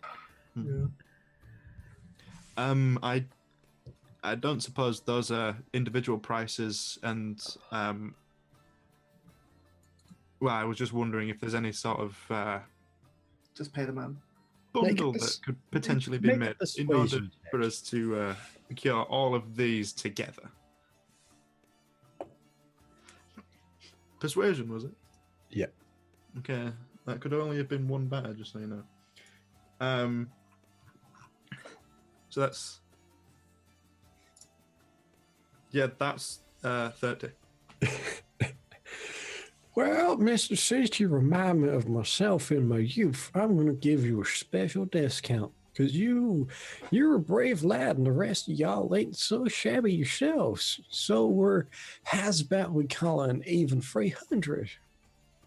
That sounds like an absolute bargain. Thank you very much, sir. Well, it's no worries, sir. It's always nice to help out a friendly face, especially one with such a dress sense such as yours. Oh, why, thank you very much. It's nice That to meet wasn't you. a compliment, son. I'm taking it as one.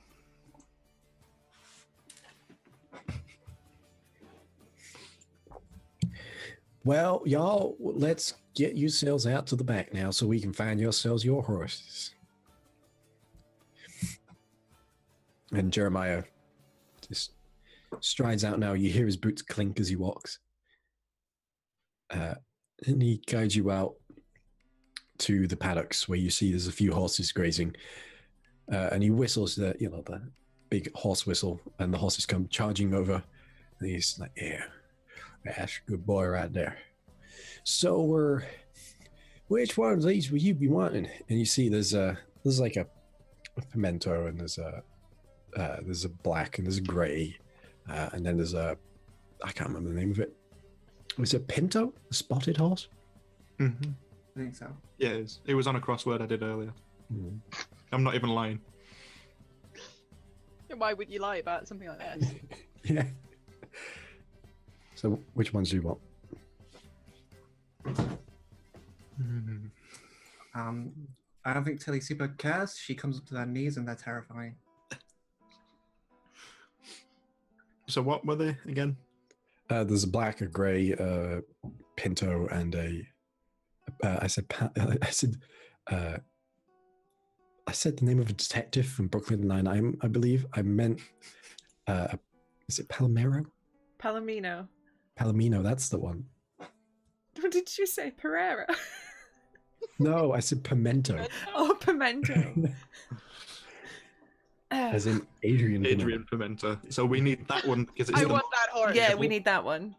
It's the one's like Annie's Very erotic and some weird business. Are we all just overlooking the stable joke? Because they're horses and he's unstable. You had to just. I did. No one noticed, so I had to. No. I give up my naming rights for that joke. We need to get a really stoic one and call it the Captain. Just so we could just have Brooklyn Nine-Nine horses. Oh my god, let's Just commit to the bit. Yeah, let's. Which Am I is the there? most stoic horse? It's obviously the Pinto. Clearly. Clearly. Got that one. For start. Did a colt?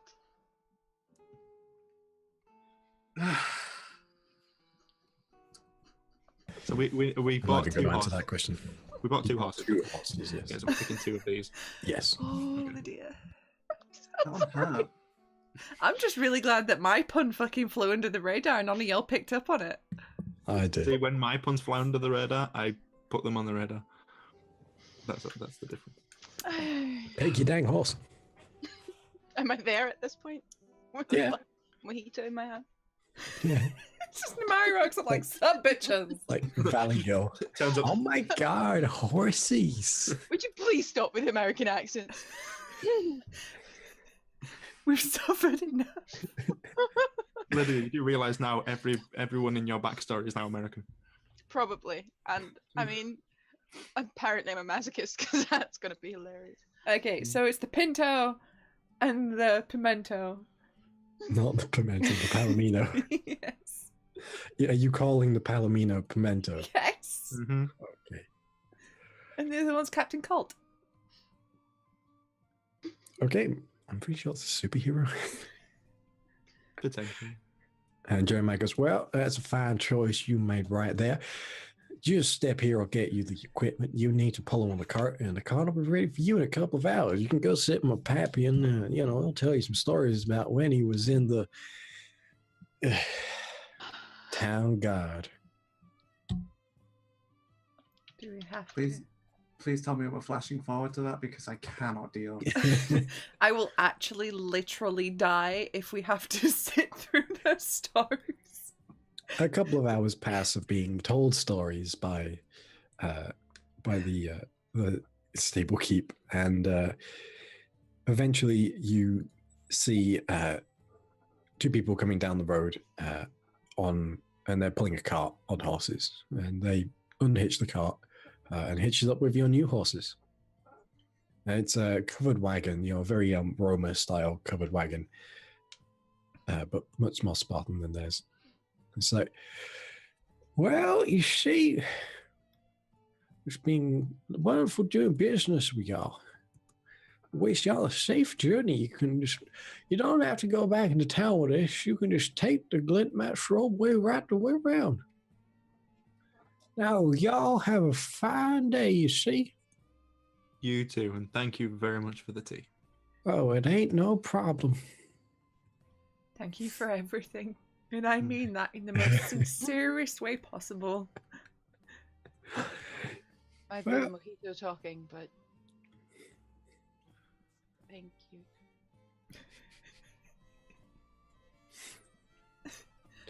I make that weird slurpy sound with the straw because it's now there's only ice in there. You just hear as you get on your horses. Who's driving? Definitely not me. Animal handling is wisdom, so nope.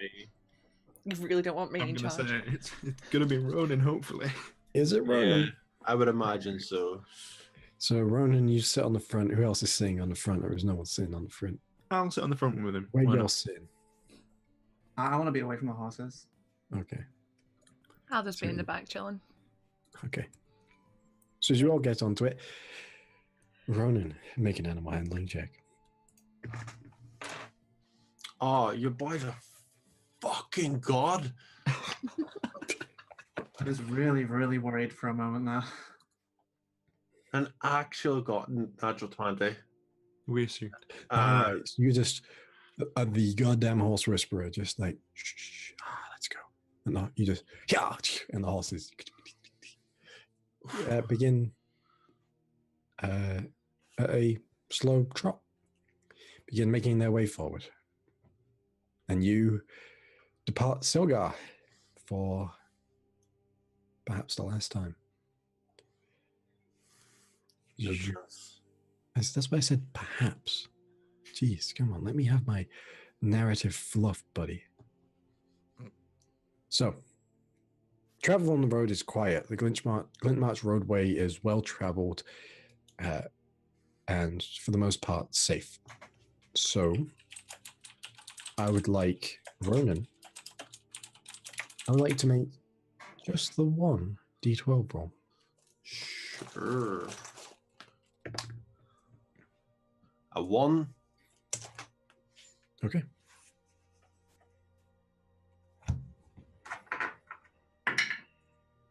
So, it's 5 days travel from where you are to down at this point. And going is easy.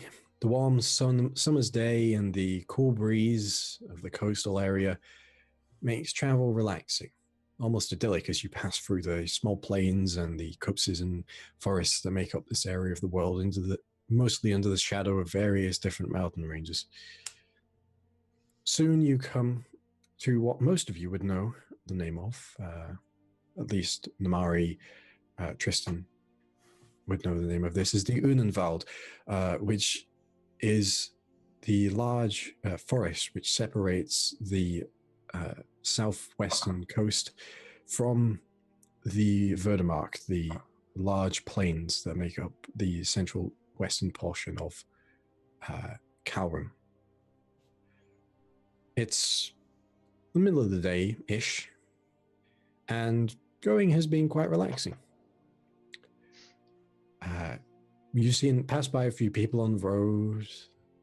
It's been fairly calm. You've been traveling about 4 days now. It's been relaxing. But pinned to the side of a tree up ahead, you see a large, extravagant-looking poster. From this distance, you can only see the colors of it. Purple and bright gold lettering. But from this distance, you cannot make it out.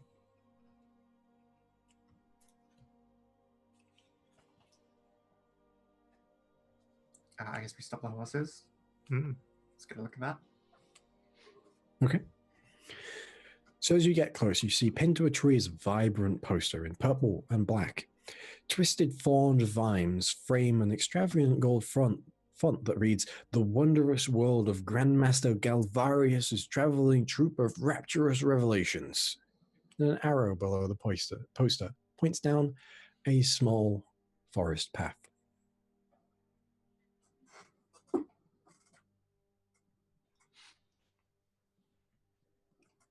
I say we go. Personally, if Would I, someone's that dedicated to naming a thing, we should go. would I at this point notice that we're basically going back to Dunelm? There's nowhere else that the Glitmaster Roadway goes this way. Guys, where are we headed again? I'm guessing I'm in my 4-day hangover. So. It was 500%, so you've got 1 day left. Down now. I mean, it's the only place that really makes sense. Only place to go, really. Mm.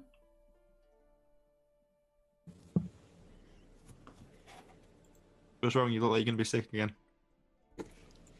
Maybe. Well, like we practiced, leaning out the back of the cart. Is there any more information on this poster? No, that's it. It's just... That's it. Well, I don't know about you guys, but I am very intrigued. And I like their colour scheme. Yeah, me too. And it breaks up the traveling a bit. I am so bored. We could probably poke around for a while and it wouldn't add like another day. Oh, if it does, that's fine. Let's go. All right. So as you make your way down, you unfortunately have to leave the cart here. It's only a small woodland path. I write a sign in very angry Dwarvish that says, if you nick this, I'm going to fucking axe you. Okay. There you go. Underneath it, I translate into Elvish, but really fancy script. I put the alarm on. If only someone had a familiar to watch this cart. Not paying fucking 50 gold pieces for. Oh no, you have so little money. Oh, by the way, Tristan, Mhm. during the travel time, you would have had some time to count. Yeah. In total, the gold that you got from the dwarven hold, the vaults, is 6,304 gold pieces. 6,304. Yes. You managed to appraise the vases at that point as well, or the vases. Yeah, we took the vases too. There's 4 quite large ancient dwarven vases. Ancient elvish vases. They're 50 gold each. So that's another 200 gold. What about the tapestry that I stole? The tapestry that you stole? Yeah. And a candlestick Yeah. Where did you steal that from? No, it was from from... the Tinker's bedroom. Yeah, Oh, right. because I made the Jean Valjean joke. Yeah, because that's- the candlesticks were solid silver. No, right. Yeah, let me go back to that. 10 gold for the candlesticks. Not bad. And the tapestry was 5 silver. It's a So lot of 1 out of 2 ain't bad. I imagine Tilly's been using it as like a blanket. So, as you leave the horses and you wander down the woodland path, it darkens as you walk it. Slowly, the canopy overhead becomes thicker and thicker until candles light the way and you hear the sounds of ravens cawing overhead. At the end of the path is a clearing, which houses a semicircle of golden and purple tents. Members of the troop wander about, setting up and practicing. You see sword dancers and fire eaters. You see life dancers who are currently wearing their usual gear and not their dancing gear, that twist and turn around each other in this practice for this interpretive dance that they will be doing. Each of them is dressed in layered clothing of vibrant purples and deep golds, resplendent in various sashes, feathers, and jewelries. You see some of them among their number, though, wear slightly different clothing. Long strips of black cloth are tied across their clothing. Some hang freely while others are wrapped tightly around their persons. As you watch now, a small group of children happily playing runs around the sort of makeshift path that's been sort of bored into the ground here by footfalls. As they run through, they're playing happily. One of them has what appears to be a doll, and the others are chasing after, and it's strangely sort of peaceful.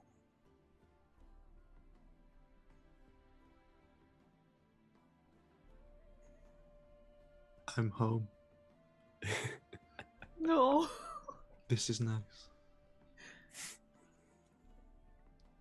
So are we just walking out? Is it open? It looks like everyone is practicing.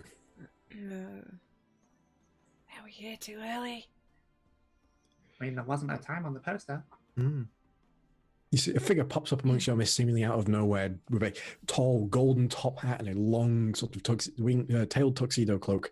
He goes, "Ah, good to see you all. I am, of course, the wondrous Grandmaster Garvilius, and I would love to welcome you to my traveling troupe. I trust you've all had a pleasant journey here, and I'm looking forward to what's going on.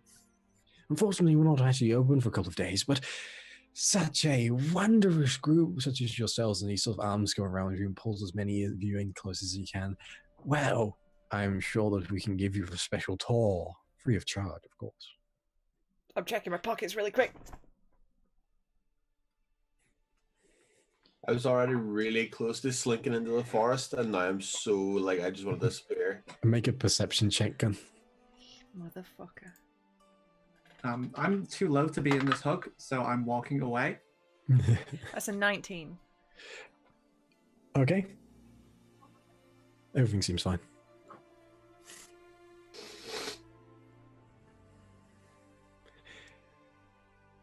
So, what brings you all here today? Well, we were just heading towards Dalnelm, but we saw that Yes. gorgeous poster.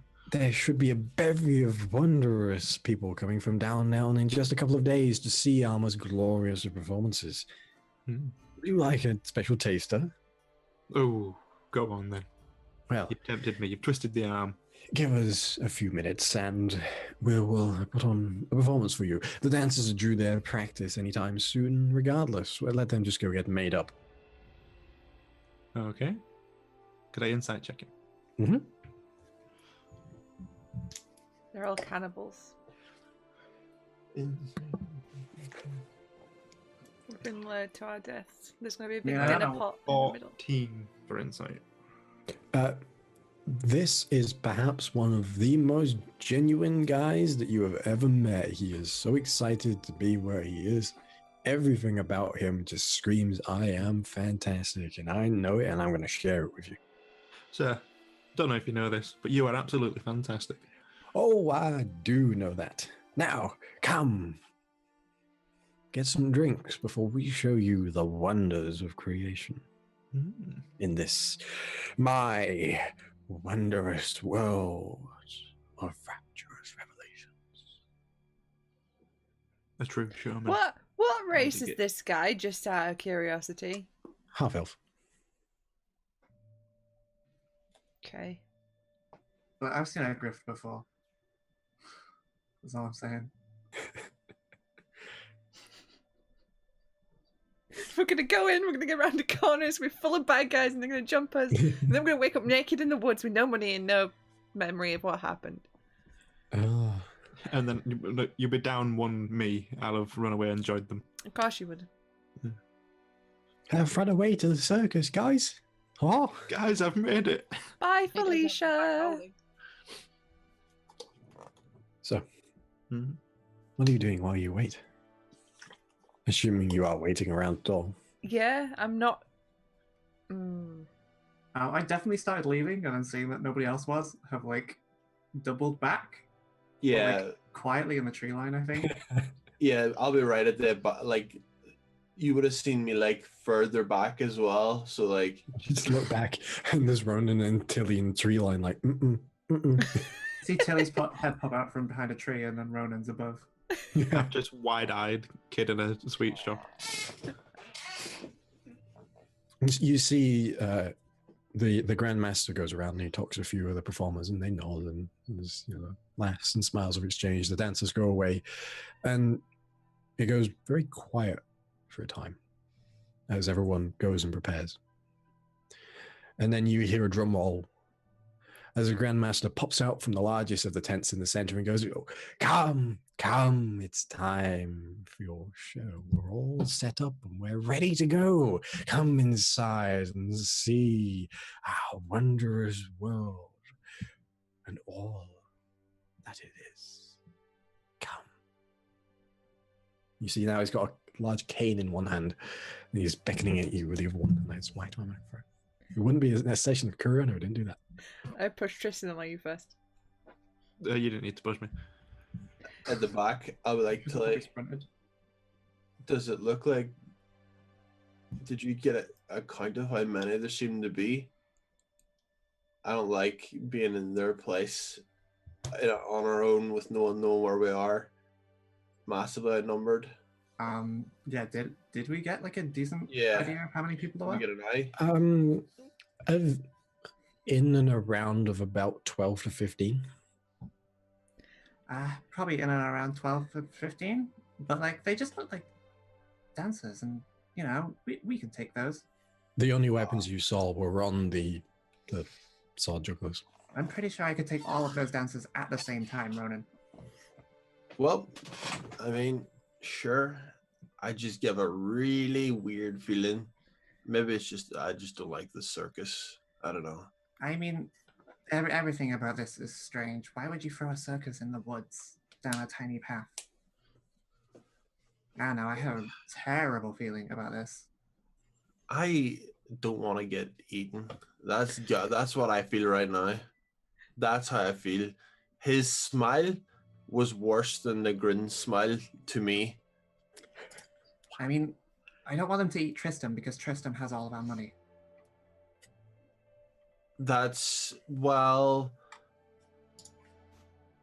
We'll talk about priorities later, but for now I agree with the concept, but we can't let them go on their own, I suppose, because we might have to actually pry Tristan away. Yeah, was it a big tent they have to go into? Yeah. It's like a circus big top, isn't it? Yeah, but a bit smaller. I don't suppose there's any way to sneak like around the tree line and get close to it. Yeah, definitely. Yeah, make a stealth check for me. Hell yeah. Let me check what my bonus is. I assume Ronan is coming with. Yeah, I rolled a natural 19. I don't know what my bonus is. That's really good. Yes. 21? Okay. 26. All right. So you both sneak around the edge of the tree line, and what exactly are you looking for? You just go around the back here? I'm just trying to get like a good view. Maybe we can see into the tent somehow. So you can see like the performers area at the back here that's sort of waiting outside the back of the big top. There's a couple of smaller marquee style tents out the back here. And all the performers are sort of stood around, and you see they're laughing, they're joking with each other, they're psyching themselves up. You see the dancers are all painted up now. They've like doffed most of their clothing and are painted up in various different outfits, which you don't fully understand at this point. You see the Grandmaster is there, and at this point, and he's like, "Good practice performance, guys. We can do this. We can give a great practice performance, so that the actual performances, when we come to it, will be amazing. We have people watching us, so don't worry about the added pressure." And the performers are sort of just like, "We've been performing for 15 years, Grandmaster. You don't have to give us this pep talk every time." Okay. If we stayed here, we'd be able to get like a good idea of what's happening in the show. No, this is out the back. You can see there's a back entrance to the tent, but it is closed. What do you think, Ronan? You're muted by You should the way. unmute yourself. Is that stealth? They've been performing for 15 years, and they're putting on a show in the back part of a forest. I would trust them. If at any point you're going to go off, just let me know, and I'll go off too. But the dancers are all yours. Well, we probably shouldn't start throwing punches until we definitely need to. I'll follow your lead.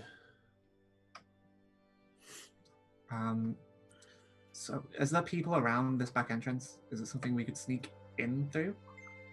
Right now, there's a lot of people around there, but who knows what it'll be like when the performance is actually on. Okay, yeah, I think we should give it like a minute.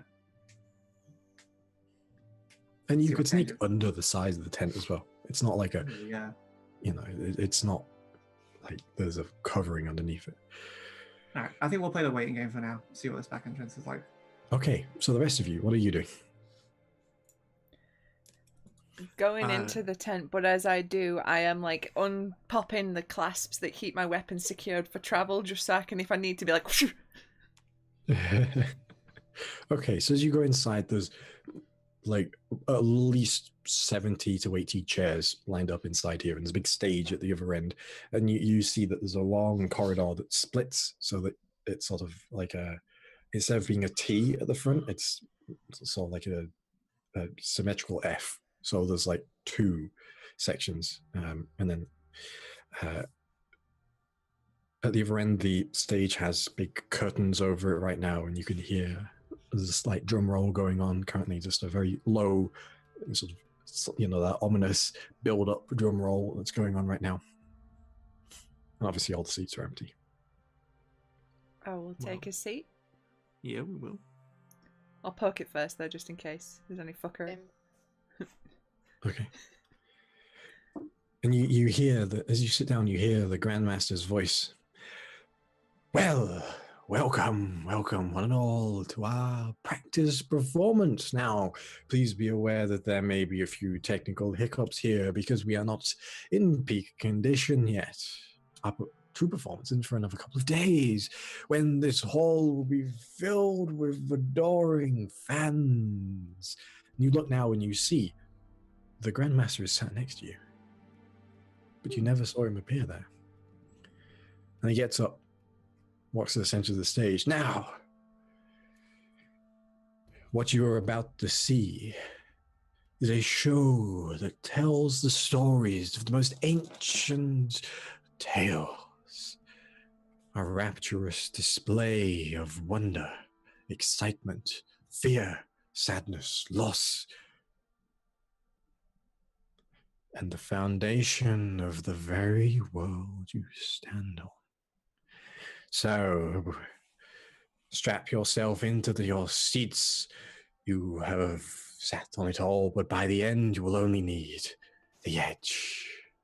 Now, I introduce you to our performance. And you see it with a puff of smoke. The Grandmaster disappears and lights flicker on behind the curtain as it opens. Within, you see there are two figures poised currently, one painted entirely white, the other painted entirely black. You see on the black one now, as they turn towards you, a skull on the face. Their motions are fluid as they move about one another. A third dancer appears on the stage. They're dressed normal, like a common person would. And you see, as they dance with the white figure, and as they move along the stage, they hit the black figure, and the white figure slowly drifts apart until at the end of the stage, the common man drops dead. You see the dancer roll off to the side, actually fine. Another figure comes, kings, you see noblemen, and they all dance with the white, but eventually taken by the black figure with the skull. Now you see another figure appears, resplendent in glorious robes, a tall, very stereotypical pointed hat on their head. They dance with the white, but they dance not with the black. Instead, you see as the lighting turns dim, the black shrieks and cowers. Now other dancers appear. You see they surround the black. They pretend as if they are striking the black, and the black disappears, vanishes under their hail of blows, and from their pile they all rise. And as they dance about one another, among them all, you see a small girl, raven locks, pale skin. She's crying. And as she looks about, she sees all of the people. And as she cries, the stage turns darker and darker until you see a flash of light as every single light is illuminated straight at you. And as your vision clears, the stage is empty. You hear the Grandmaster's voice once again. And so ends our tale for the evening. I hope you enjoyed this performance. And I hope that you learned something. And the lights go out in the tent. Immediately, like, grasping my axes.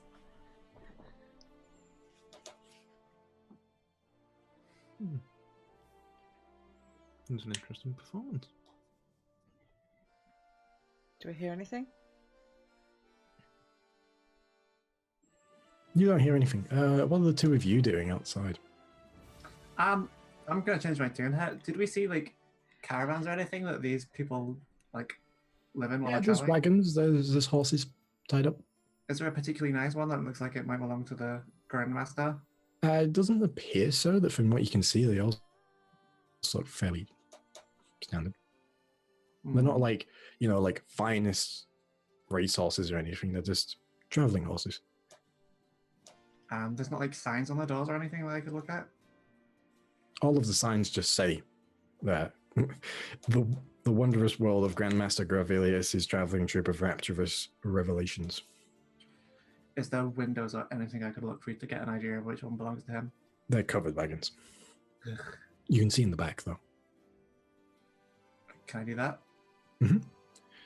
Make an investigation check for me. What are you doing, Ronan? You're muted, by the way. Staying in cover. Still watching the tent. Seen the flashing lights. I was a bit worried. That's 15 on investigation. Okay.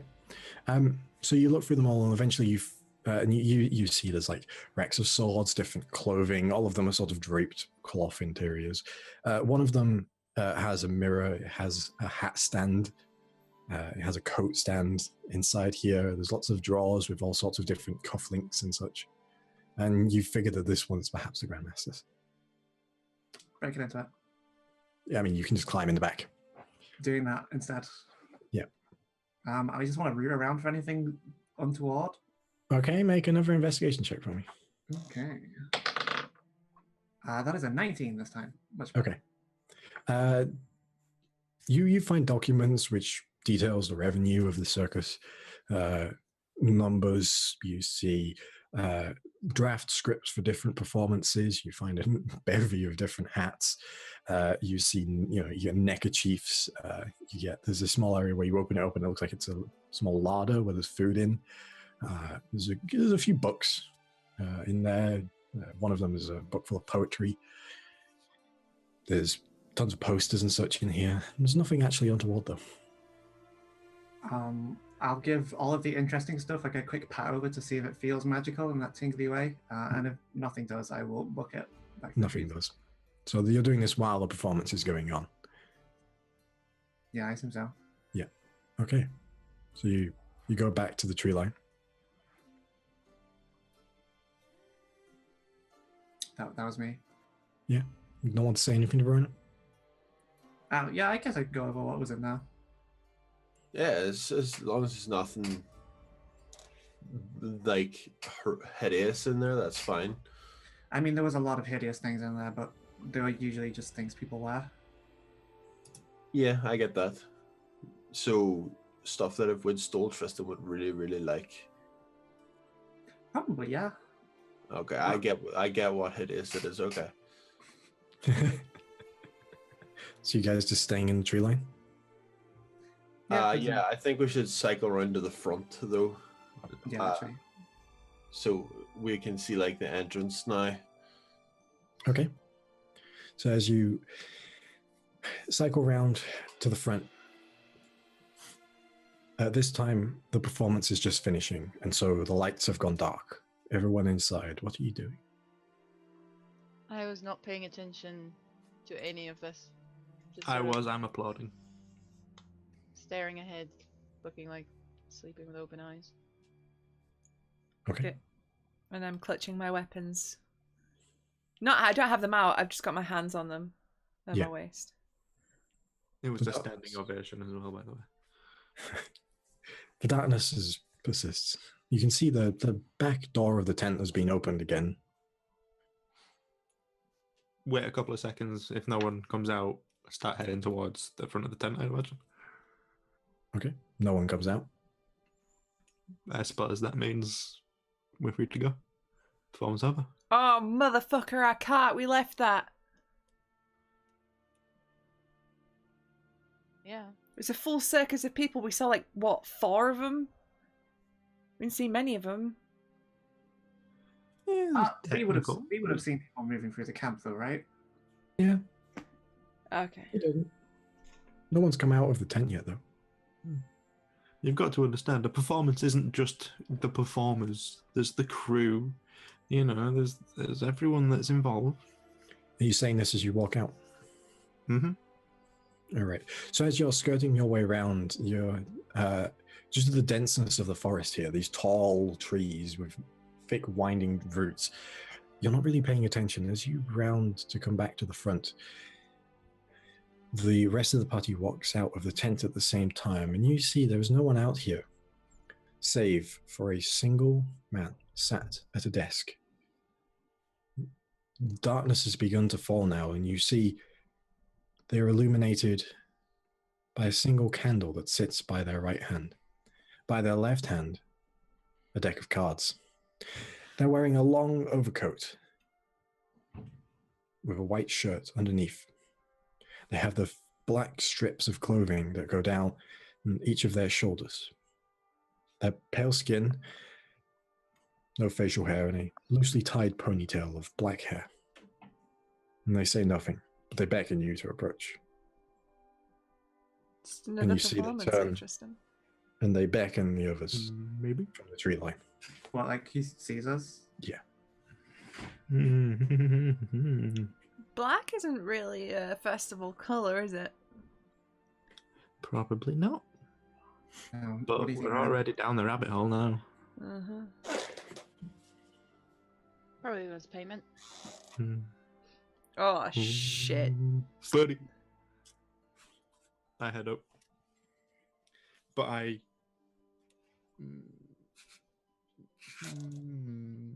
Yeah, I head up. Yeah, go up. I'm going back to our cart. I've got the worst feeling about this, and I want to see if the cart's okay. It's like a half an hour trip back to the cart. Really? Yeah.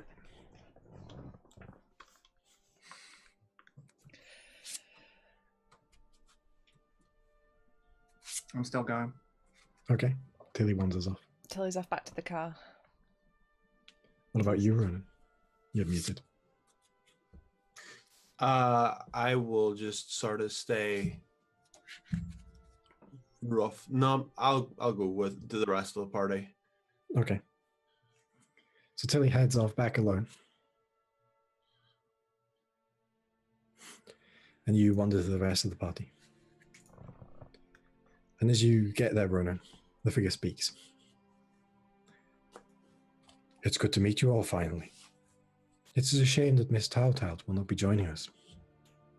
But for the rest of you, I have to say, you're quite an interesting group. Well, thank you very much. Can I? How long is it till he leaves and I hear this? Is it within, like a minute? You can still see Tilly.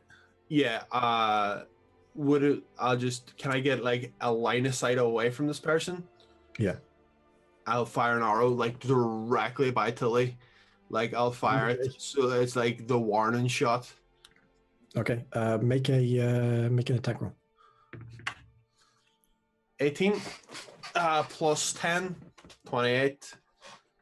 Okay.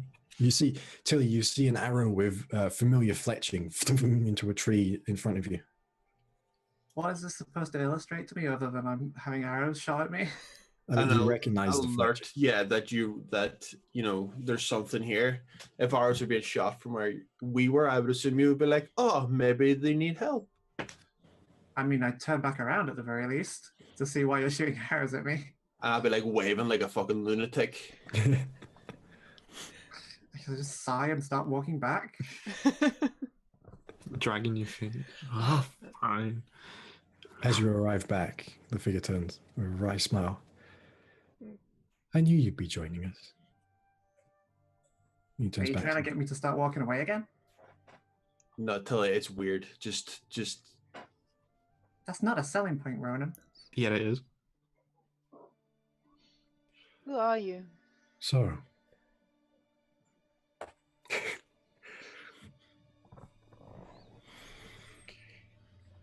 I am here to tell you a fortune. 4 cards for the valiant adventurers. 4 cards for the 4 directions. For evil and good. For law and chaos. 4 cards for you, but only fate for free. I'm going to shuffle this deck of cards now and see what comes out. So this is what a Taraka reading feels like. I don't like this. Also, why this song, Stu? Why this one in particular?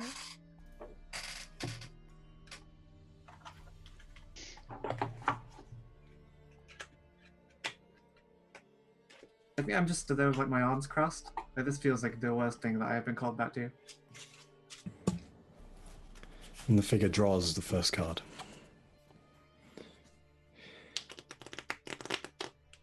The Mother. For love lost, for love gained. For questions unanswered, and for love yet to be given. I glare at him. He draws a second card. The Tactician. A sign of heroism, or a sign of war yet to come?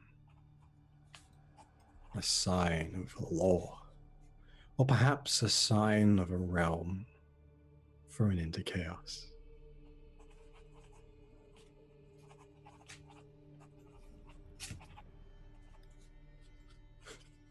The Artificer. For things remade and things restored. For things created. For new discoveries.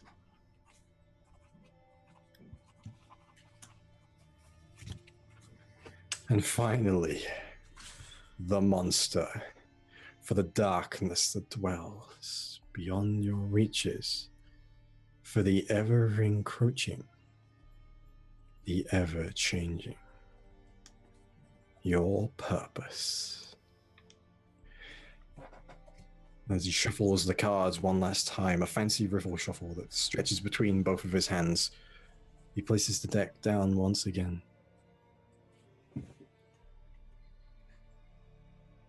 But fate, you see, is not as you know. Fate is not set. You see his hand reaches down as he says this. Fate is forged, and as he does, he places a pure white porcelain mask over his face and clicks his fingers. And as he does, it goes dark for a split moment. And as you awake, the table is gone. The circus tents have gone. It's nighttime. It's dark. Quiet. Until you hear and the smashing of trees behind you. And as you turn to look, that is where we'll end tonight's session. You bastard! Fucking cliffhanger.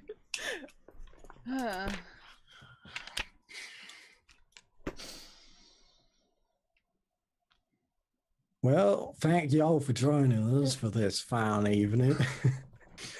Yeah, thank you everyone for joining us. Hope you like that. If this is your first time, do feel free to catch up. They are all available on YouTube. The link should be in the chat soon enough. If you did enjoy that, please do let us know. Give us feedback on Twitter. We do enjoy hearing about how you guys enjoyed the game. And if you like what we have to say and do follow us. Because that was interesting. That entire night was interesting. So, if you want to catch any of Susie's other streams, there is another D&D game which goes on here on every other Wednesday called Bite Club, which is a Curse of Strahd game with a twist due to our DM Susie's masterful knowledge of Ravenloft and all that it contains. Beyond that, Susie streams every weekday night apart from Thursdays, and you can tune in then to see art, other role-playing games, one-shots and such, video games, and do special note to Susie's fantastic Assassin's Creed Origins streams, which she's been doing on Fridays, where she lays down the Egyptology thick, and it is really good. Aside from that, we do have another streamer in our midst, Mr. Young Jinxie himself. That would be Stevie over here, Bronan, and he streams a lot. You've been having a bit of health troubles recently, so you've not been streaming as much, but he'll be back on it soon, and you can watch for WoW Mythic Plus and some PUBG and maybe some other games every now and again as well. But tune in. The WoW streams are great because it's just a lot of Yod banter, and the PUBG streams are great because Stevie can't drive a car. I can drive cars perfectly well. I can't drive motorbikes. Is there anything else anyone else would like to plug? I work on a game called A Hat in Time. That's on Steam. You can grab it. It's also on Xbox and PS4. All right, fantastic. I can only apologise for not having another hat or another timepiece No, this week. it's better that way. Just Trust don't me. mention that. I know I have a random alarm clock somewhere. I might do it. Oh God. No, Aside from that, just a note as a reminder, like I said at the start of the session, I will not be here for DMing on the first 2 weeks of April, but Susie and Lydia will both be doing a one-shot here. Lydia, you will also be doing your D&D in the vaults in Vaults of Edinburgh. So the one shot will also be Edinburgh themed. Basically, yeah, but I'm not entirely sure just yet. I'm running a few games like this for friends and colleagues, all a bunch of tour guides with weird ideas. Anyway, but it will be Edinburgh themed, just like the game I'm running on the 13th of April in the most haunted Southbridge vaults of the city. Friday the 13th too. So yeah, it should be fun. All right. Well, thank you very much, everyone, for joining us again, and y'all have a fantastic evening. No. Bye, everyone. See you guys later. No.